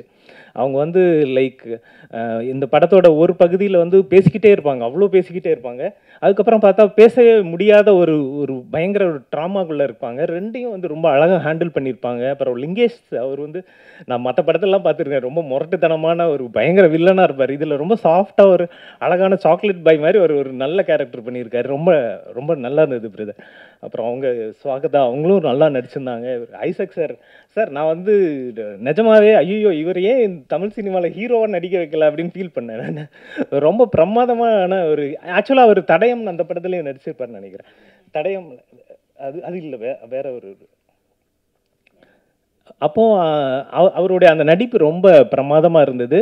இந்த ஹோல் படமே வந்து ரொம்ப நல்ல அழகான ஒரு சின்ன ஒரு கவிதை மாதிரியான ஒரு படம். நிச்சயமாக மக்களால் ஏற்றுக்கொள்ளப்படும், விமர்சகர்கள் நிச்சயமாக அதுக்கு கொண்டாடுவாங்க அப்படின்னு நான் நம்புகிறேன். இது ஒரு நல்ல ஒரு திரைப்படம். ஊடக நண்பர்கள் நிச்சயமாக இதை வந்து மக்கள்கிட்ட எடுத்துகிட்டு போய் சேர்க்கணும் அப்படின்னு நான் விரும்புகிறேன். மற்றபடி உங்கள் எல்லாருக்கும் என்னுடைய வாழ்த்துக்கள். அக்கா உங்களுக்கு வந்து ஒரு ஸ்பெஷல் வாழ்த்து. அப்புறம் ஜேசு அவரும் என்னுடைய நண்பர், அவருக்கும் என்னுடைய வாழ்த்துக்கள். இந்த படம் வந்து வெற்றி அடையணும். நன்றி, வணக்கம். ஆக்சுவலாக வாழ்த்து சொல்கிறதுக்கு தான் வந்திருக்கிறேன். என்னுடைய லைஃப்பில் கிட்ட ஒரு 3 பேர், இந்த மேடையில் இருக்கிற 3 பேர் வேறு வேறு தளத்தில் நான் ஒன்றா எல்லாரையும் ஒன்றா பார்க்குறேன். வந்து ஒருத்தர் அறிமுகம் இல்லாமல் நான் வேறு வேறு பகுதியில் பார்த்த 3 பேரையும் வாழ்த்துவதற்காக தான் நான் வந்தேன். ஆக்சுவலாக என்னென்னா, தமயந்தி வந்து ஆஸ் அ ரைட்டர் நான் வந்து நவீன ஓவியங்களை வெளியே கேலரி ஆர்ட் அந்த ஆக்டிவிட்டியில் இதிலேருந்து வார பத்திரிகைகளுக்குள்ளே நவீன ஓவியமும் இருக்கணும் அப்படின்னு சொல்லி நாங்கள் ஒரு இயக்கமாக ஆதிமூலம் மூத்த ஓவியர் ஆதிமூலம் நான் எல்லாம் சேர்ந்து மெயின் ஸ்ட்ரீம் மேகசினுக்குள்ளே அதை பண்ணணும்னு வர ஆரம்பித்த காலத்திலேயே பல எழுத்தாளருடைய கதைகளுக்கு சித்திரம் வரைகிறதுக்குமான ஒரு நேரமும் வந்தது. அந்த அப்படியான ஒரு மூமெண்ட் மாதிரி தான் நாங்கள் செஞ்சோம். அந்த காலகட்டத்தில் பல்வேறு, அதாவது என்ன சொல்கிறேங்க, ஒரு ரெகுலர் ஏற்கனவே இருக்கிற இல்லஸ்ட்ரேஷன் மாதிரி இல்லாமல் ஒரு கான்டெம்பரரி ஸ்பிரிட்டோட இருக்கிற டிராயிங்கை வந்து பத்திரிகைகளும் அந்த காலகட்டத்தில் ஆசிரியர்களாக வந்தவங்க, அதாவது என்ன சொல்லுவாங்க, சிறு பத்திரிகையில் இருந்தவங்க பத்திரிகைகளில் மெயின் ஸ்ட்ரீம் பத்திரிகையில் வந்தவங்களும் அதை அடையாளமாக எடுத்துகிட்டு போனாங்க. அப்படி வந்ததில் இது கனெக்ட் ஆனது. அப்போ வந்து எந்த ஓவியத்தோட எந்த ஷார்ட் ஸ்டோரி வருது இதெல்லாம் வந்து பீப்புள் கவனிச்சுட்டே வராங்க. அப்படிப்பட்ட காலகட்டத்தில் நாங்கள் வந்து எங்களுக்கு வந்த கதைகளில் நாங்கள்லாம் சிலாகிச்சோ அல்லது பிகினராக வந்து எழுதுகிறவங்கள சீனியர் மோஸ்ட் ரைட்டர்ஸ் எல்லாம் தாண்டி யங் ரைட்டர்ஸ் எழுதுறதுல ரொம்ப ஷார்ப்பாக அப்பயே நான் வந்து இந்த தமயந்தியை முதல்ல நான் என்கவுண்டர் பண்ணேன். ஆக்சுவலாக பத்திரிகை எங்களுக்கு வந்து சில நேரங்களில் அப்படி வர்ற கத்திரிகள் சில கதைகள் பனிஷ்மெண்ட்டாக கூட இருக்கும் சில நேரங்களில். ஆக்சுவலாக சில பேரை நாங்கள் வந்து கதைகளை படித்த பிறகு யார் எழுதுனது அப்படின்னு நான் எடிட்டோரியலில் கேட்டு அப்படி நாங்கள் தேடு நாடுகளில் வந்து அப்படி கனெக்ட் ஆன ஒரு பர்சன் தான் எனக்கு தமயந்தி. ரொம்ப சம்டைம்ஸ் இந்த படித்த பிறகு அது 2-3 நாள் ரிக்கரிங்காக இருக்கும் அந்த ஸ்டோரி. அப்படி ஆரம்பித்து கடைசியில் தமயந்தியை ஒரு இயக்குனராக பார்க்குறதுல எனக்கு பெரிய மகிழ்ச்சி. இடையில இன்பிட்வீன் மீடியாவில் எல்லாம் ஒர்க் பண்ணும்போது எனக்கு தெரியும். அதுலேயும் அந்த காலகட்டத்துலேயும் நான் டுவர்ட்ஸ் அனிமேஷன் நாங்கள் ஒர்க் பண்ணியிருந்த காலத்துலலாம் இந்த மயந்தியோட கனெக்ஷன் எனக்கு. அடுத்தது ஸ்வாகதா. அவங்க அப்பா வந்து நானும் அவங்க ஃபாதரும் 2 பேரும் ஸ்கூல்மேட்டு. ஒரே டைமில் ஒரே இதில் பஸ்ஸில் ஸ்கூலுக்கு போகிற ஆட்கள் எங்களுக்கு ரொம்ப மோஸ்ட் க்ளோசஸ்ட் செட்டு. நாங்கள் முதல் படத்தில் சினிமாவில் வந்து அது வந்து சாகதா வந்து ஏற்கனவே ஆல்ரெடி ஆஸ் அ சிங்கர் ரொம்ப ப்ராமிசிங்காக பண்ணி ரொம்ப எல்லாருக்கும் தெரிகிற ஒரு சிங்கராக ஆயிடுச்சு. சினிமா முதல்ல பண்ணும்போது இந்த மேடையில் இருக்கிறது எனக்கு பெரிய மகிழ்ச்சி தான். தென் ஜெசு, ப்ரொடியூசர் ஜெசு, அவரையும் வந்து தற்செயலாக தான் நான் அமெரிக்காவில் சந்திக்கிறேன். முதல் முறையாக நான் சந்திக்கும் போதே பல நாள் பழகின மாதிரி இருந்தது இருக்கு பாருங்க. அதுதான் எல்லாரும் இப்போ சொல்கிறாங்க, ப்ரொடியூசர் நாங்கள் பார்க்காமையே சினிமாவில் எல்லாரும் ஒர்க் பண்ணுறோன்றாங்க. அந்த இது வந்து எனக்கு அந்த சென்ஸ் வந்து ரொம்ப எக்ஸலண்ட்டாக வந்து நான் வெரி ஃபர்ஸ்ட் டைம் நான் சந்திக்கும் போதே, ஜெசு சந்திக்கும் போதே எனக்கு தோணுது அது. அப்புறம் தொடர்ந்து ஒரு 2-3 முறை நான் அமெரிக்கா போயிருக்கும் போதெல்லாம் சந்திக்கிறதுக்கான வாய்ப்பும் வந்தது. இது இவங்க 3 பேரையும் பாராட்டணும்னு தான் நான் வந்தேன். ஆக்சுவலாக படம் நான் பார்த்தேன், எல்லோரும் சொன்னது போல் படம் பார்த்தேன். நான் வந்து எனக்கு தெரிஞ்ச அதே போல் நிறைய எழுத்தாளர்கள் சினிமாவுக்குள்ளே வந்து தவிச்சதெல்லாம் நான் பார்த்துருக்கேன். அதாவது எழுதுவது வேறு, நான் அடிக்கடி சொல்வேன், எழுதுறது வேற. எல்லாரும் எழுதுனதெல்லாம் நான் அடிக்கடி சொல்றது என்னன்னா, எழுதுறதெல்லாம் திரைக்கதை கிடையாது. திரைக்கதை வந்து என்ன எடுக்க போகிறோமோ அதை எழுதுறது தான் திரைக்கதை. எல்லாரும் தப்பா சொல்லுவாங்க, திரைக்கதை அப்படி கிடையாது. ஸ்கிரிப்ட் ரைட்டிங் வந்து எதை நீங்க இமேஜா மாற்ற போறீங்க அதை எழுதுவது தான். கூட வசனம் எல்லாம் இருக்கும். Then what are the things நீங்க சினிமாவில் விஷுவலா என்ன இருக்க போகுதோ அதை எழுதுறது தான். கதை வந்து ரிட்டனாக இருக்கிறது வேற. ஆக்சுவலாக அந்த வகையில் வந்து ஒரு பிரமாதமான ஒரு எக்ஸசைஸும் இருந்திருக்கு தமயந்திக்கு. கூட இந்த படத்தை நான் பார்த்ததோட இங்கே எல்லாரும் இந்த திரைப்படத்தில் இயங்கின எல்லாரும், அதாவது டெக்னீஷியன்ஸு, ஆர்டிஸ்ட் எல்லாருமே சேர்ந்து எல்லார்ட்டையும் ஒரு ரிமார்க்கபிள் டீம் ஸ்பிரிட் இருக்குது. அதுதான் பெரிய விஷயம். அது படத்துலையும் தெரியுது, எல்லாரும் பேசுனதுலையும் இருந்துச்சு எனக்கு. அதனால் எனக்கு பெரிய மகிழ்ச்சி. தொடர்ந்து எனக்கு வந்து இன்னொரு முக்கியமான விஷயம் என்னென்னா, இது ஒரு பெரிய மூமெண்ட்டாக கூட ஆகணும். நீங்கள்லாம் சேர்ந்து ஒன்றா இயங்குனீங்கன்னா வேறு மாதிரி இயங்கினாலும் அது வந்து இட் இஸ் ஆக்சுவலி அண்டர்வே இது ஒரு மூமெண்ட் தான். இந்த வேறு வடிவத்தில் நீங்கள் நடிச்சு அப்படி ஒரு மாதிரி கண்டினியூவாக ப்ராசஸ் கண்டினியூவாக இருக்கணும்னு போல் எனக்கு தோணுச்சு இந்த எல்லோரும் பேசுனதையும் சினிமாவையும் பார்த்ததில். மற்றபடி நான் இந்த மேடையில் வேறு சொல்கிறதுக்கு எதுவும் இல்லை. உங்கள் அனைவரும் உங்கள் அனைவருடைய வாழ்த்தோடு நானும் சேர்ந்து அவர்களை வாழ்த்துகிறேன். நன்றி, வணக்கம். பட் திருப்பி பேசணும் போது நான் நன்றி மட்டும் சில பேருக்கு சொல்ல வேண்டியது இருக்குது. அதுக்கு முன்னாடி ஏன் இதை படத்தை எடுத்தேன்றதையும் நான் உங்களுக்கு சொல்லிடுறேன். எனக்கு என்னுடைய வாழ்க்கையில் நான் வழக்கமாக யோசிக்கிறது என்னென்னா, என்னுடைய உலகம் இயங்குறது 3 விஷயங்களால் நான் நம்புவேன். அது பல பேருக்கும் அதுபடி தான் நான் நம்புகிறேன். என்னென்னா, ஒன்று வந்து குழந்தைகள், 2வது பெண்கள், 3வது இசை. இந்த 3 இல்லைன்னா உலகம் இயங்குமா அப்படின்றது என்னுடைய கேள்வி. அதே போல் எனக்கு இன்னொரு விஷயம் என்னென்னா, நான் உலகத்தில் ரொம்ப பெரிதும் மதிக்கிற ரசிக்கிற 3 விஷயங்கள் என்னென்னு பார்த்தீங்கன்னா, எழுத்தாளர்கள், சிற்பிகள் இல்லாட்டி ஓவியர்கள், 3வது இசைக்கலைஞர்கள். இந்த 3 பேருக்குமே எப்போதுமே எனக்கு பெரிய மரியாதையும் மதிப்பும் இருக்குது. நிறைய புத்தகங்களோட படித்து வளர்ந்தேன் நான். பல மேடைகளில் நான் மைக் முன்னாடி நின்று இருக்கேன். ஆனால் இந்த இடமும் இந்த களமும் ரொம்ப புதுசு எனக்கு. முதல் முறையாக இந்த அடையாளம் கொடுத்ததுக்கு இயற்கைக்கும், இறைவனுக்கும், என்னுடைய குடும்பத்திற்கும், என் அண்ணன் மற்றும் என்னுடைய நண்பர்கள் அனைவருக்கும் நான் நன்றியை சொல்லிக்கிறேன். நீங்கள் இங்கே முன்னாடி பார்க்குறத விட இந்த படத்துக்கு பின்னாடி நிறைய பேர் இதுக்கு உதவி செஞ்சாங்க, ஹெல்ப் பண்ணாங்க. அவங்களுக்கு நான் கட்டாயம் நன்றி சொல்ல வேண்டிய கடமை எனக்கு இருக்குது. குறிப்பாக கார்த்திக் அப்படின்னு எனக்கு முன்ன பின்ன தெரியாத எக்ஸிக்யூட்டிவ் ப்ரொடியூசர் கார்த்திக், அவர் வந்து ஓடி ஆடி வேலை செஞ்சு தான் இந்த ஷூட்டிங் ஸ்பாட்டில் நிறையா ஹெல்ப் பண்ணார். அவருக்கு மிகப்பெரிய நன்றி. அடுத்து வேலு, அவர் என்னுடைய பிரதர்-இன்-லா, அவருக்கும் அவருடைய ப்ரொடக்ஷன் மாதிரி இதுக்கு வேலை பார்த்தார், அவருக்கும் நன்றி.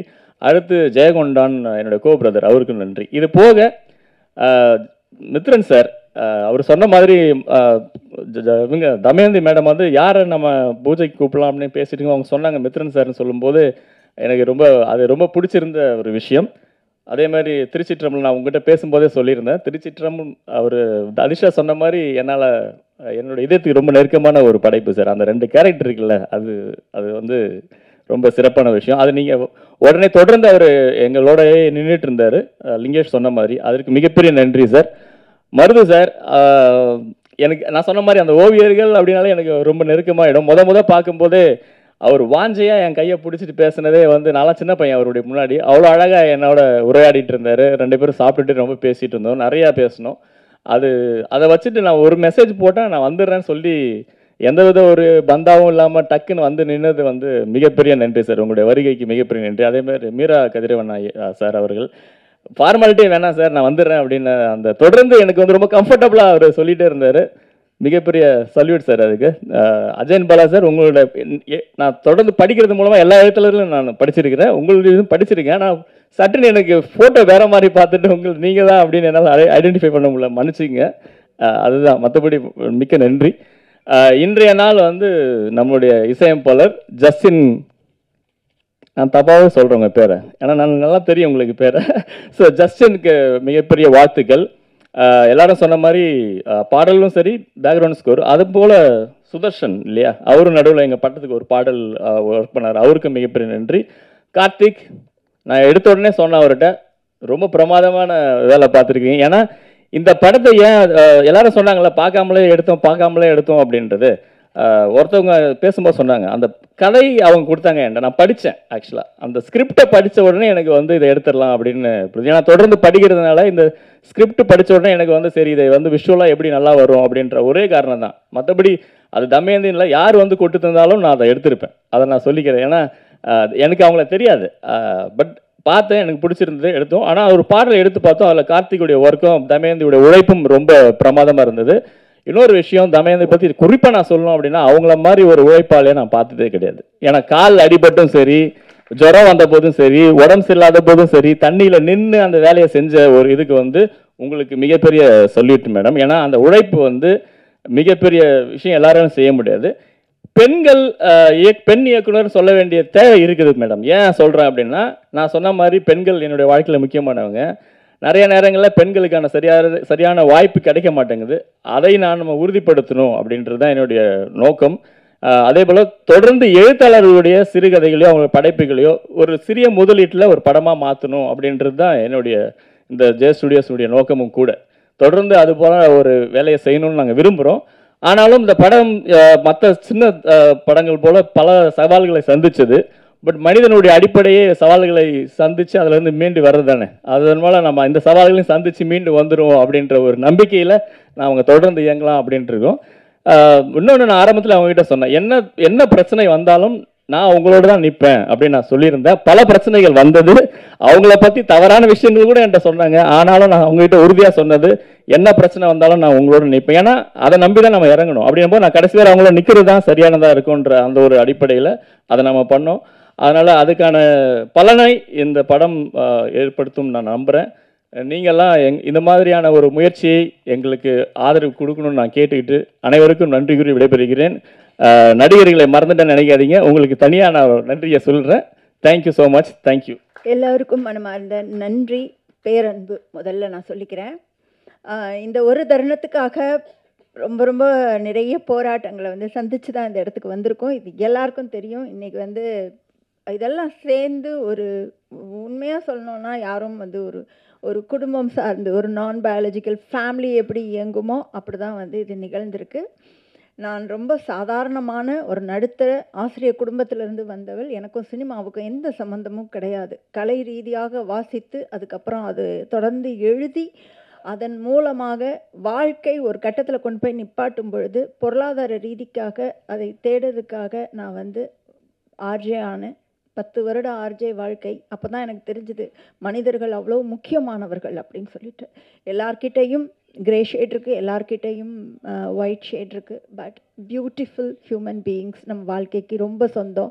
நம்ம தனியாக வந்து பிறந்து வளர்கிறதுக்காக எந்த சூழலுக்காகவும் நம்ம வந்து படைக்கப்படலை அப்படின்னு சொல்லிட்டு. ரொம்ப முக்கியமான விஷயம், நான் திருநெல்வேலியிலேருந்து வந்தவள். எங்கள் ஊரில் நல்லா தெரியும் உங்களுக்கு. 2வது கேள்வி, உன் பேர் என்ன, நீ என்ன ஆள் அப்படின்னு வந்து கேட்பாங்க.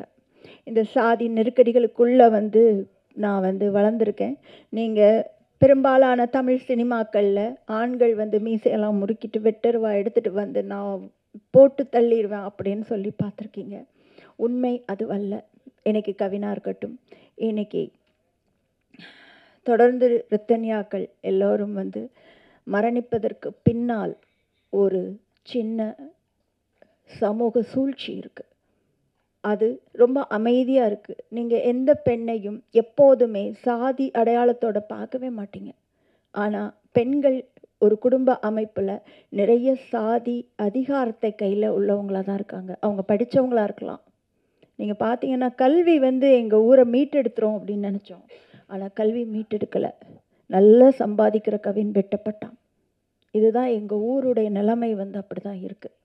அப்போது என் வாழ்க்கையில் எப்படி நான் என்னுடைய தேர்வை நிராகரித்து என் வாழ்க்கை பல்வேறு திசைகளில் போனோம். நம்ம ஒரு கனவு கண்டிருப்போம் இல்லையா, ஒரு பெண்ணா நம்ம வாழ்க்கை இப்படி தான் போகணும்னு சொல்லிட்டு, அது கலைச்சி போடும் பொழுது சீட்டுக்கட்டு மாதிரி கலையும் போது வாழ்க்கை நம்மளை கையை பிடிச்சி கூட்டிகிட்டு போகும். நமக்கு வேறு வழி இருக்காது, நம்ம அது பின்னாடி போக வேண்டிய ஒரு நிர்பந்தம் இருக்கும். ஆனால் திரும்ப வாழ்க்கை எதை நோக்கி உங்களை நீங்கள் நேசிக்கிறீங்களோ அதை நோக்கி எடுத்துகிட்டு போகும். ஒரு பெண் தமிழ் சினிமாவில் நிறைய வந்திருக்கு, ஆண்கள் பார்வையில் பெண்கள் எப்படி அப்படின்னு சொல்லிட்டு. ஆனால் பெண்களுடைய கதைகள் சொல்லப்பட்டிருக்கா ஆத்மார்த்தமா, உண்மையா, அவங்க என்ன நேசிக்கிறாங்க, அவங்க என்ன வந்து தேர்வு செஞ்சதை விரும்புகிறாங்க, அவங்க என்ன சாப்பிட விரும்புகிறாங்க, சின்ன சின்ன விஷயங்கள் குறித்து இருக்குதா அப்படின்னா நான் பல விஷயங்கள் இருக்குது. ஆனால் ரொம்ப ஆத்மார்த்தமாக ஒரு பெண்ணால் படைக்கப்பட்ட படைப்புகளில் இது ஒன்றாக இருக்கும்னு நினைக்கிறேன். ஏன்னா இது என் வாழ்க்கை சார்ந்த கதை, இதில் போலித்தனம் இல்லை, இதில் வந்து உண்மையை தவிர வேறு எதுவுமே இல்லை. இதில் ஆண்கள் வந்து ஒருத்தர் நேசிப்பாங்க. உண்மையை சொல்லணும்னா லிங்கேஷ்க்கும் ஐசக்குக்கும் நிறைய காதல் காட்சிகள் இருக்குது இதில். அப்புறம் இந்த குரூ ஃபுல்லாகவே நான் வந்து நன்றி சொல்லணும். மீரா வந்து எனக்கு முதல் பட வாய்ப்பு கொடுத்தவர். அது நான் எப்போவுமே என் மனசில் வந்து சுமந்துட்டுருக்கேன். இந்த நிகழ்ச்சியில் அவர் இருக்கணும் அப்படின்னு ஆசைப்பட்டேன். அவர் வந்து இருக்கிறாரு. மித்ரன் சார், அவர் வந்து ஒரு அற்புதமான மனிதர். அவர் வந்து அவருடைய கலைத்திறமையை நான் அப்படியே ஆன்னு பார்த்துருக்கேன், நிறைய கற்றுருக்கேன் அவர்கிட்ட. அவர் என் கூடவே வந்து ட்ராவல் பண்ணார். மனிதர்கள் நம் கூட உடன் இருத்தல் தான் வாழ்க்கையினுடைய மிகப்பெரிய பலம். அதிஷா சொன்ன மாதிரி தம்பிகள் நிறைய உள்ள ஒரு வாழ்க்கை எனக்கு. அங்கே ஆனந்த், பிரகதீஷ், சுற்றி தம்பி தான், லிங்கேஷ், எல்லாருமே வந்து என்னென்னா ஆண்பால் பெண்பால்னு விகடனில் நான் எழுதியதை வாசித்து எனக்கு முதல் கால் அதிஷாட்டம் தான் வந்தது. அது அவன் மறந்துருக்கிறானா இல்லையான்னு தெரில, எனக்கு ஞாபகம் இருக்குது. உங்கள் வாழ்க்கையை நீங்கள் உண்மையாக பகிரும் பொழுது அதில் உள்ள வலியும் வேதனையும் சார்ந்து அடுத்த ஒரு பெண்ணிற்கோ அடுத்த ஒரு ஆணிற்கோ, நான் ஜெண்டர் டிஃப்ரென்ஸில் கொண்டு வரல, யாருக்கும் இந்த வழியை நீங்கள் எப்போதும் கொடுக்காதீர்கள் அப்படிங்கிறது தான் ரொம்ப முக்கியமான விஷயம். அண்ட் நான் அங்கிருந்து வந்தவள். நீங்கள் எல்லாம் கேமராவோட உட்காந்துருக்கீங்கல்ல, அங்கேருந்து நான் வந்திருக்கேன், பேட்டிக்காக இருந்திருக்கேன், என் வாழ்க்கையின் எல்லா தேவைகளுக்காகவும் நான் இருந்திருக்கேன். இது சின்ன படம்னு நான் சொல்ல மாட்டேன், சின்ன பட்ஜெட்டில் எடுத்த படம். நீங்கள் இந்த ஃப்ரேம்ஸை பார்த்தீங்கன்னா தெரியும், எல்லாருடைய உழைப்பு, ஜஸ்டினோட உழைப்பு, பிரவீனோட உழைப்பு, ரமேஷ் வைத்தியா அவர் பாட்டு எழுதியிருக்காரு. நீங்கள் கேட்டிங்கன்னா அவர் எப்படி குத்தாட்டம் போடுவாரோ அதே மாதிரி இருக்கும் அந்த பாட்டெலாம். நிவாஸ் அப்படி ஆத்மார்த்தமாக எழுதியிருக்கிறாரு. மருது சார், நான் 14 வயசில் முதல்ல விகடனில் கதை எழுதினதுலேருந்து என்னோடய ஒவ்வொரு அட்டைப்படமும் போன அட்டைப்படம் வரைக்கும் அவர் தான் போட்டுக்கார். அப்படி தொடர்ந்து பயணிக்கிற ஒரு மனிதர்கள் தான் எனக்கு பயங்கர பலம். நான் வந்து இழப்புகளை குறித்து எதுவுமே பேச விரும்பலை. இதெல்லாம் இந்த இழப்புகளெல்லாம் சந்திக்கும் போது இந்த மனிதர்களை எல்லாம் எனக்கு வாழ்க்கை வந்து தந்திருக்கு அப்படிங்கிற ஒரு விஷயம். நான் ப்ரெஸ்ஸில் இருந்திருக்கேன், நான் ப்ரெஸ்ஸை ரொம்ப நம்புகிறேங்க. இந்த மாதிரியான ஒரு முயற்சியை ஒரு தயாரிப்பாளர் வந்து என்னை பார்க்கவே இல்லை, அவருக்கு நான் யாருன்னு தெரியாது, என்னோடய எழுத்துக்கள் வேணால் பரிச்சயமாக இருக்கும். அவர் ஒரு ஃபோனில் ஒரு கதை சொன்னதை வச்சு என்னை நம்பி ஒரு பணம் முதலீடு பண்ணுறாருன்னா நான் அவருக்கு 200% உண்மையாக இருக்கணும்னு நினைப்பேன். எனக்கு வேறு எதுவுமே கண்ணில் படாது. படப்பிடிப்பு தளத்தில் இந்த படத்தை முடிக்கணும், 28 நாளில் முடிக்கணும், 26 நாள் நம்ம எல்லோரும் ஷூட்டு, 2 நாள் தனியாக ஹெலிகேம் ஷூட்டு, நான் கார்த்திக் அப்புறம் மிஷ்கினோட ஆண்டனின்னு ஒரு ஹெலிகேம் ஆப்ரேட்டர், 3 பேரும் தனியாக கேமராவில் போய் நாங்கள் எடுத்திருக்கோம். இது எல்லாமே தான் எனக்கு மனசில் இருந்தது தவிர வேறு எதுவுமே அந்த 28 நாள் 30 நாள் எனக்கு கண்ணிலே தெரியல. ஆனால் இந்த படத்தை இப்போ நாங்கள் உங்கள் கையில் கொடுக்குறோம். நீங்கள் என்னை உங்களில் ஒருத்தியாக நினச்சி இந்த படத்தை எடுத்துட்டு பலமாக போகக்கூடிய சக்தி உங்களுக்கு இருக்குது, நான் நம்புகிறேன். நீங்கள் தான் இது கூட துணை நிற்கணும். நான் ஏற்கனவே சொன்ன மாதிரி உடனிருத்தல் தான் மிகப்பெரிய பலம். இந்த மாதிரியான படைப்புகளில் கலை ரீதியாக நாம் நம்மளுடைய பெண்கள் வாழ்க்கையில் அரசியலை நாம் பேசினா தான் சமூகத்தில் அது பிரதிபலிக்கும்னு நான் ரொம்ப, இன்றைக்கி பிரதிபலிக்குமா நாளைக்கு பிரதிபலிக்குமான்லாம் தெரியாது, ஆனால் பிரதிபலிக்கும் கண்டிப்பாக. அடுத்த திருநெல்வேலிலேருந்தோ தெற்கு பகுதிகளிலேருந்தோ படம் எடுக்க வரக்கூடிய தமயந்திகள் ரொம்ப சந்தோஷமாக ஒரு படத்தை எடுப்பாங்க. நன்றி, வணக்கம்.